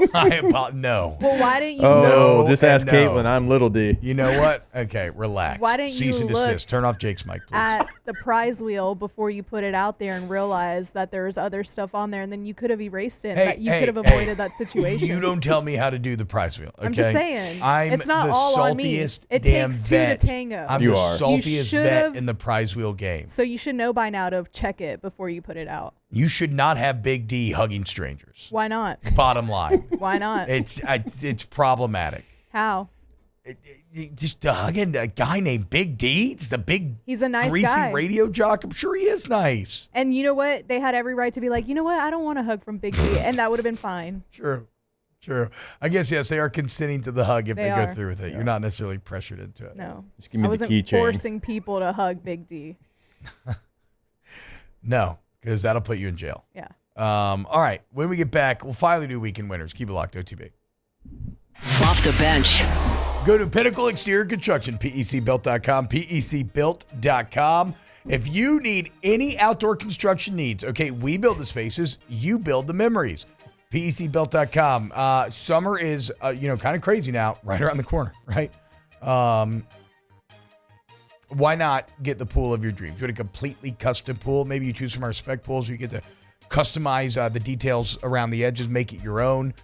We got you. At PEC, you need outdoor kitchen, you need outdoor living area, anything. It's all at PECbuilt.com, PECbuilt.com.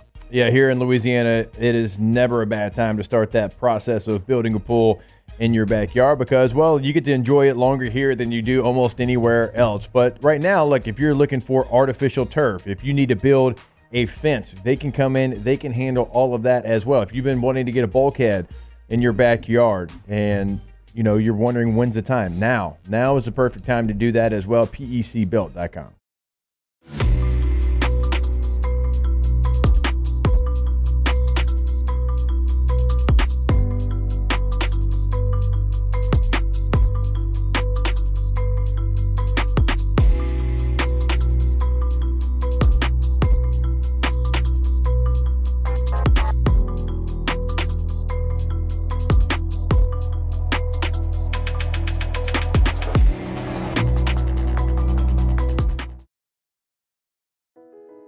I've been doing business with Luba for 25 years.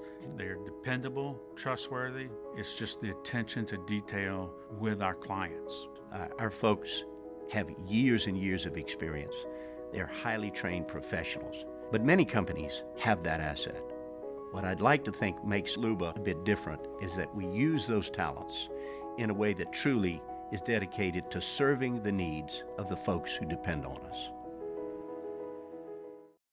Gulf Coast Office Products is a nationally recognized Savin office equipment dealer based right here in Louisiana. Over 100 employees strong, Gulf Coast has the boots on the ground to support all vertical markets from education, engineering, legal, and finance. With the latest in office technology from desktop to production segment units, Gulf Coast and Savin have the perfect fit for you. Call 225-756-2644. That's 756-2644 for Gulf Coast Office Products. Dylan Cruz here to tell you about Six Rings Baseball and Softball Camp. If you live on the North Shore and play ball, go to Six Rings Camps with former LSU assistant coach Dan Canaveri. His knowledge is second to none, and your child will improve and have fun doing it. Camps are held at Coquille Park and Six Rings Academy in Covington with 4 sessions over the summer. Full day and morning only sessions are available from ages 7 to 13. Go to sixringsbaseball.com or call 985-206-9096. Learn the game to love the game. Breck teamed up to reimagine your parks, and you imagined big. With your help, we went to work, creating 12 beautiful community parks across the parish. A family-sized water park, miles and miles of trails, and parks just for your dogs. There are more places to splash, to explore, to run wild, and even soar. You imagined, we delivered. Gold. Breck, your #1 park system in the nation. Electricity is all around us, and our families depend on it. Every day is sparked by the power of a cold drink or a warm meal, a movie night, and a comforting light at the end of a dark hallway. From sunrise to sunset, playtime to bedtime, our team is ready to take care of your electrical needs, even in the case of an after-hours emergency.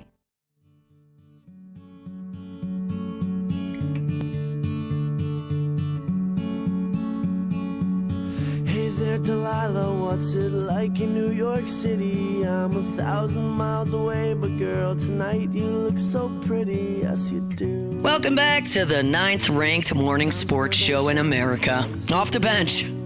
I swear it's true. And there, Delilah, hey there, what's going on, guys? Welcome back. All right, let's do some weekend winners. That's how winning is done. That's right! We can't have anyone freak out there, okay? We've got to keep our composure. We've got too far. I'm by winning. I win here and I win there. Now what? Are you doing what it takes to win a championship? Wow, winning. Well, then I guess there's only one thing left to do. What's that? Win the whole Welcome back. What am I talking about? Weekend winners. Okay, yeah, thank you. Weekend winner. Coach Kim Mulkey. How about it? 100th LSU win already, beating NC Central 131-44. Nearly pulled off the 100-point dub to celebrate the 100th win. Pretty insane. Of course, we'll talk to Coach tomorrow about the Bahamas and everything else, but huge shout out to Coach Kim Mulkey, 100 wins at LSU already. Legendary. Weekend winner, rivalry games. Yeah. Michigan, Ohio State, NC State, UNC, Auburn, Alabama, Arizona State, USC, Notre Dame, Missouri, Arkansas, Virginia Tech, Virginia, Texas A&M, Florida State. What did all of those games have in common? Well, the rivalry games, and they also had at least one major fight in every single one of those games, either during the game or after the game. And call me Tom Petty because I love all the pettiness of all of those games.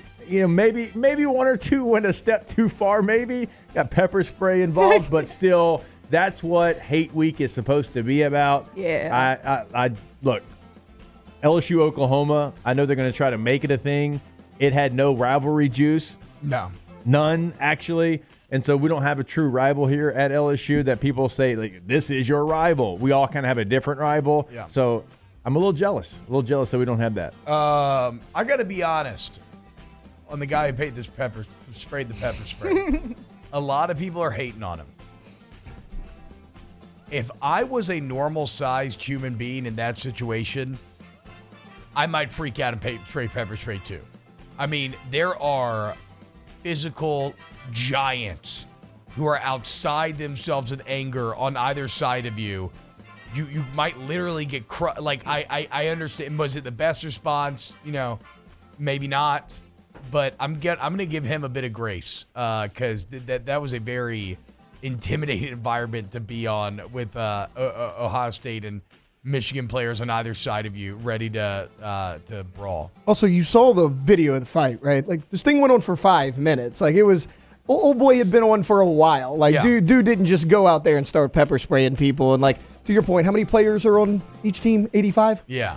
I mean, how are you going to – somebody on national ESPN was like, he could have just grabbed them and broke it up, guys. How are you going to break all those guys up? I don't know. Honestly – bring it on. Do it every time. Pepper spray the kids when they run onto the field. When they storm the field, pepper spray the kids. That'll get them off the field. I'm down with that. I will say, so there's been a lot of flag planting talk. Here's the deal.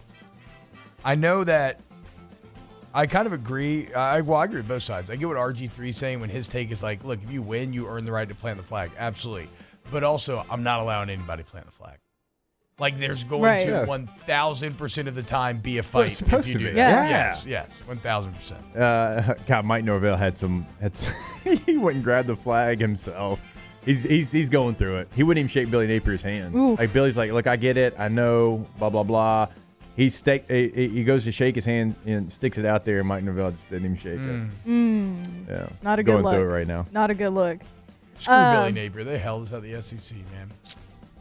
Yeah. That's some age, dude. Anyway, sorry, Lon. No, you're good. Hey, now you get to go to Houston for a bowl game. Not Tampa? Thought we were going to Mons Venus. I don't know. I mean, it's... That was the Vegas Bowl. I wish. Oh, I wish it would have been like something. But I think the latest projections are Jacksonville or Houston. Ugh, Jacksonville? Yeah.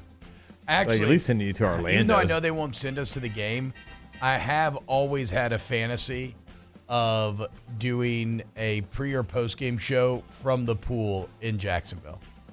Like that would actually be kind of funny. In the pool, but it's cold. Watching the game. Yeah, but I'm sure it's got you can heat it. You can heat it. Yeah, they can heat that. Yeah, do whiskey and wine from the pool, drinking Mai Tais. That'd be dope. That would be. A little pina colada. Yeah. Yeah. Chill out. Okay. Sorry, you said a little pina. I thought. Never mind. Anyway, go ahead. We've already established that. Yeah, we Who's talked next? about this earlier. I'm Weekend saying, losers, and I want to extend this to like they're perpetual losers. They're going to be losers forever. Texas A&M. Texas A&4 is inevitable. This is the first time in a decade that they had this rivalry come back, and I mean, they were hyped up. Had the 12th man out there trying to make a difference in the game, and Sark came in cool as a cucumber. Did not make a difference at all. did not score an offensive touchdown. You host, you have all the hype, you have the head start in the SEC. You let Texas come in your trap, take over your trap. Ooh, yeah. Let them know, Alondra. Take the spot for the SEC championship game from you in their first season in the SEC. Weekend losers, losers forever, Texas A&M. Yeah, talk that talk. Okay, I guess you were committed to Texas at a time. I loathe and I don't really how care. happy Texas fans get to be here. First year in the SEC, Because- they're in the SEC championship. Get the hell up out And of you here. wanted Texas A&M to win over Texas when, like, 1,000%, but not we even actually play Texas You A&M. want We A&M to don't win? play Yeah, Texas. over Texas, 1,000%. Not So, even and like, you could consider that a rivalry, and you wanted your rival to win that you actually play instead of Texas. Yep. We beat Texas in 2019. We don't even play Texas. Call me a certified hater. Loser? Hater, loser. Weekend Call loser, me whatever T-Bob. you want. Also because he sunk our Because parlay again. Texas fans did. suck. Y'all Wait, are the who worst. sunk our parlay? Y'all are the T-Bob absolute for like worst. third week in a row. No, Alondra did, remember? No, Because you she sunk chose it. opposite of me. Well, right you after should have I chose listened to on me Friday, then. Remember? You should have listened to me. You all went. right. And Wait. Taylor, you're up. you wait, picked no, Kansas. I thought they'd keep it going. First off, I will say I'm actually with Alondra on this one, not just because I hate Texas A&M, but like I explain to my Saints fans all the time when they're like, hey, how could you cheer for the Saints and the Cowboys? I'm like, guys, they never play. They're not rivals. I'm kind of with Alondra on this one. Weekend winner for me. Is that why your breath smelled like Bevo this morning? I was wondering. I couldn't figure it out, but now I see. Weekend winner for me. Yours smells like Reveille. It's going to be James Franklin. Look, Hey. obviously. Reveille has actual power over human beings. Like Reveille definitely And that's more weird. important than exactly. I don't care. Screw Texas. It's I strangest thing. effing hate Texas, and y'all ain't gonna get me off it. Horns down till I die. I was cheering for A&M. Oof. Weekend loser was Tough them look. trying to fire the cannon on game day. I mean, I don't. You look. knew they were cooked after the cannon didn't go off. That was so freaking sad. I don't give a crap one way or the other. I mean, I don't have any ties to Texas, but like, why do you hate Texas so much? What? Like, why He do you hates the hate whole Texas state of so much? Because Texas. but Texas specifically, they're elitists. Okay. They are the same way that I feel about New York City or Los Angeles. Okay. I was only honestly just curious. combined with Texas. I mean, what you have to ask why I hate the I don't have any denizens dog of in this fight. I Austin don't like or who have hate Texas. sucked I don't for care. 15 years and haven't even sniffed a Big 12 championship, and now year one in the SEC, they're going to pretend like they're so much better than all of us. I mean, they're going to a They're gonna be here championship making- game. Exactly. See, thank Pretty you, good this guys. year. Thank you. I hope y'all enjoy that. I hope y'all enjoy that Bevo steer right up your booty, because that's what you're getting. You too. Weekend winner We're for calling me. you two Bevo buddies. Weekend winner for me is going to be James Franklin, not because they beat Maryland. Everybody beats Maryland. Mike Locksley would not shake his hand after the game. And James Franklin handled this perfectly at his post-game press conference. If you didn't hear it, Penn State scored a late touchdown, but I mean, they had pulled their starters and put in all their backups. And he said, hey, you can get mad at me all you want. I had my 3s and 4s in. If you want me to pull my starters, I'm going to let my 3s and 4s play football just like my normal team. Yeah. He said, you still had your one defense in. He said, everybody wanted this college football playoff. He's like, margin of victory, all this. He's like, all this matters at this point. He's like, so you can get mad all you want, but this is the way the game is played, and I feel like I did it the right way. So shout out to James Franklin for that. It was a bad look for Mike Locksley. Locksley kind of like pushed him away when he was trying to go shake his hand in postgame. Don't do that, man. Like, you're 4-8. Take the loss. Go home. It was a bad look for Locksley. I didn't know Loxley did that. I like Loxley. It's disappointing. All right, we got to go to break. Weekend winner, Cal McCord. Yeah, shout out. Weekend winner, Fran- Haynes King. How about Fran Brown? Weekend winner, Fran Brown. He can bathe. What? Winners get washed. Shout out, Franny. Clean hands, full eyes, full heart. Clear eyes, full heart. Can't lose. Clear eyes, full heart, can't lose. I didn't ask you. Okay. You kind of did. Bevo's. No, I'm just kidding. All right. When we get back, ask Alondra. Off the bench.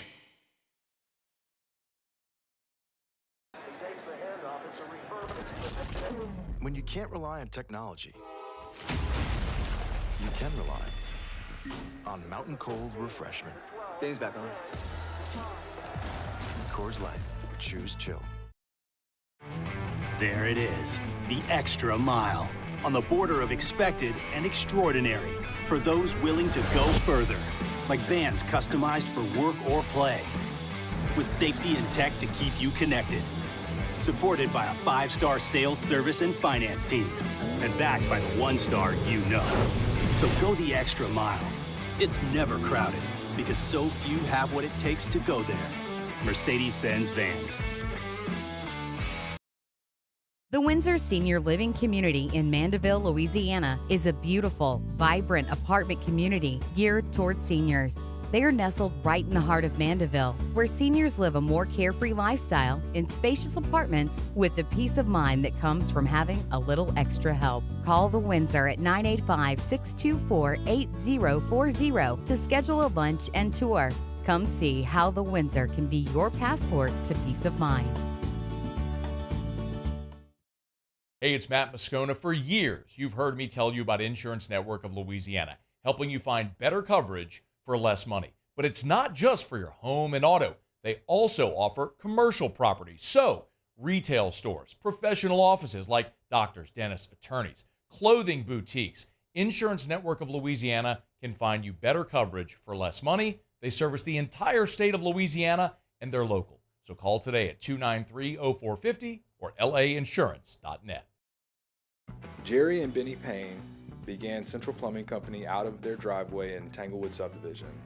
50 years later and 4 generations down the road, we continue to serve Baton Rouge and the surrounding areas for all of their plumbing needs. Residential, commercial, industrial, or hospitality, Central Plumbing is here 24/7, 365. We want to thank our customers, family, and friends for 50 years of success. And looking forward to 50 more. I've been doing business with Luba for 25 years. They're dependable, trustworthy. It's just the attention to detail with our clients. Our folks have years and years of experience. They're highly trained professionals, but many companies have that asset. What I'd like to think makes Luba a bit different is that we use those talents in a way that truly is dedicated to serving the needs of the folks who depend on us. Gulf Coast Bank and Trust is giving our customers the power to bank anywhere, anytime during this challenging event. And we're right there with you. Our mobile banking app is a smart way to manage your money and time. Gulf Coast Bank and Trust, the bank that cares about you.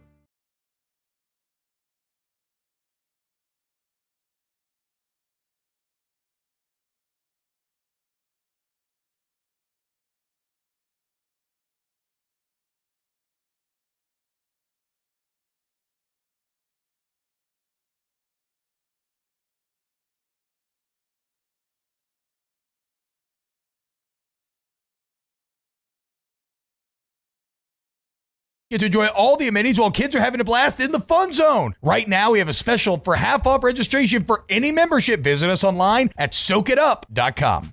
In times of need, get a full list of phone numbers, websites, and other important emergency information on the Demco Stormwatch page at 1045ESPN.com. Bayou Ford and Bayou Chrysler Dodge Jeep Ram. 5 brands on one lot. Shop BayouAutomotive.com.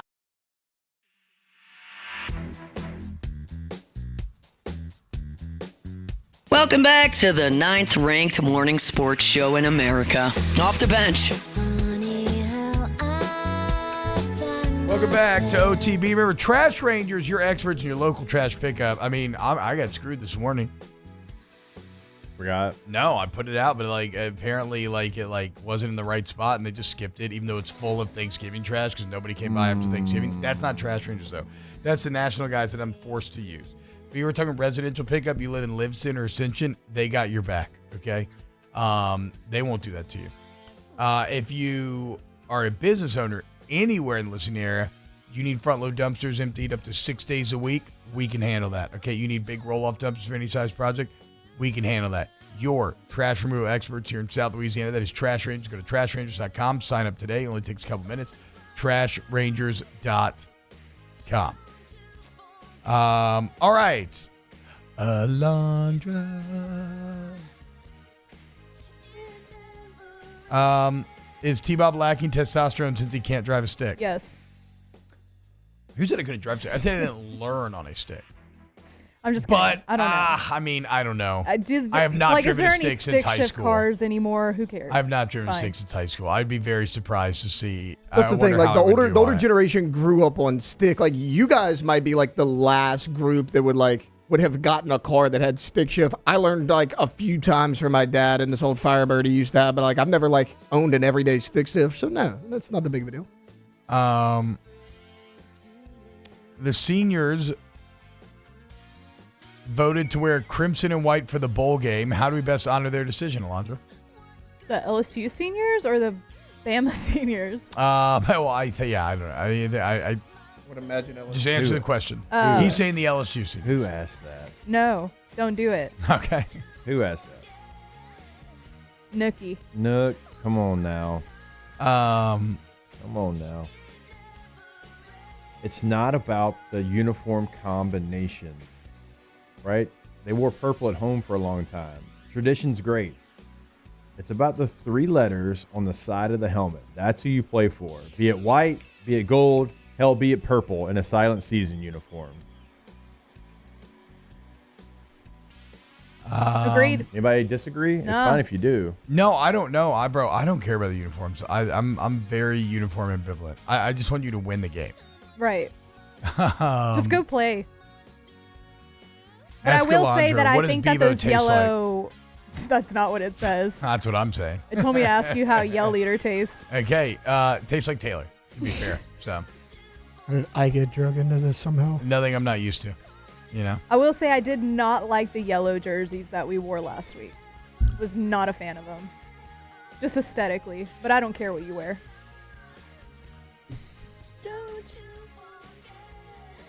Ask Alondra, can you be the one to top T's nuts off? Word has it if both come off, the Saints win the Super Bowl and the Pels win the finals.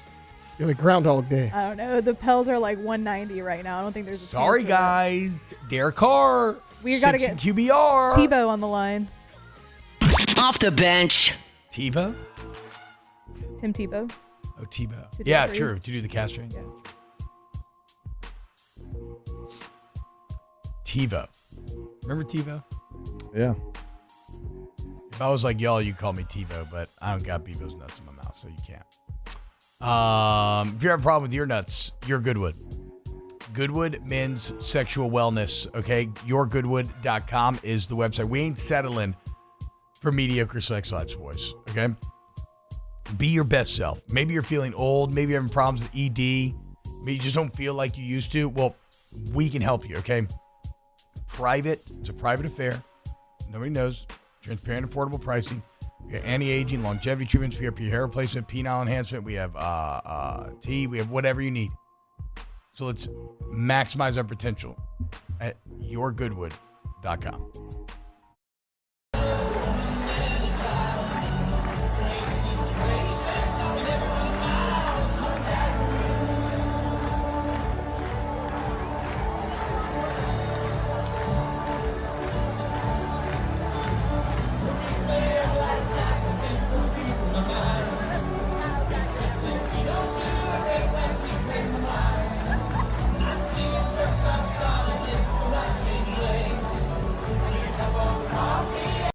Gulf Coast Office Products is a nationally recognized Savin office equipment dealer based right here in Louisiana. Over 100 employees strong, Gulf Coast has the boots on the ground to support all vertical markets, from education, engineering, legal, and finance. With the latest in office technology, from desktop to production segment units, Gulf Coast and Savin have the perfect fit for you.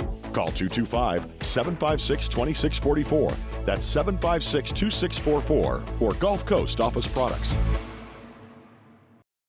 Dylan Cruz here to tell you about Six Rings Baseball and Softball Camp. If you live on the North Shore and play ball, go to Six Rings Camps with former LSU assistant coach Dan Canaveri. His knowledge is second to none, and your child will improve and have fun doing it. Camps were held at Coquille Park and Six Rings Academy in Covington with 4 sessions over the summer. Full day and morning only sessions are available from ages 7 to 13. Go to sixringsbaseball.com or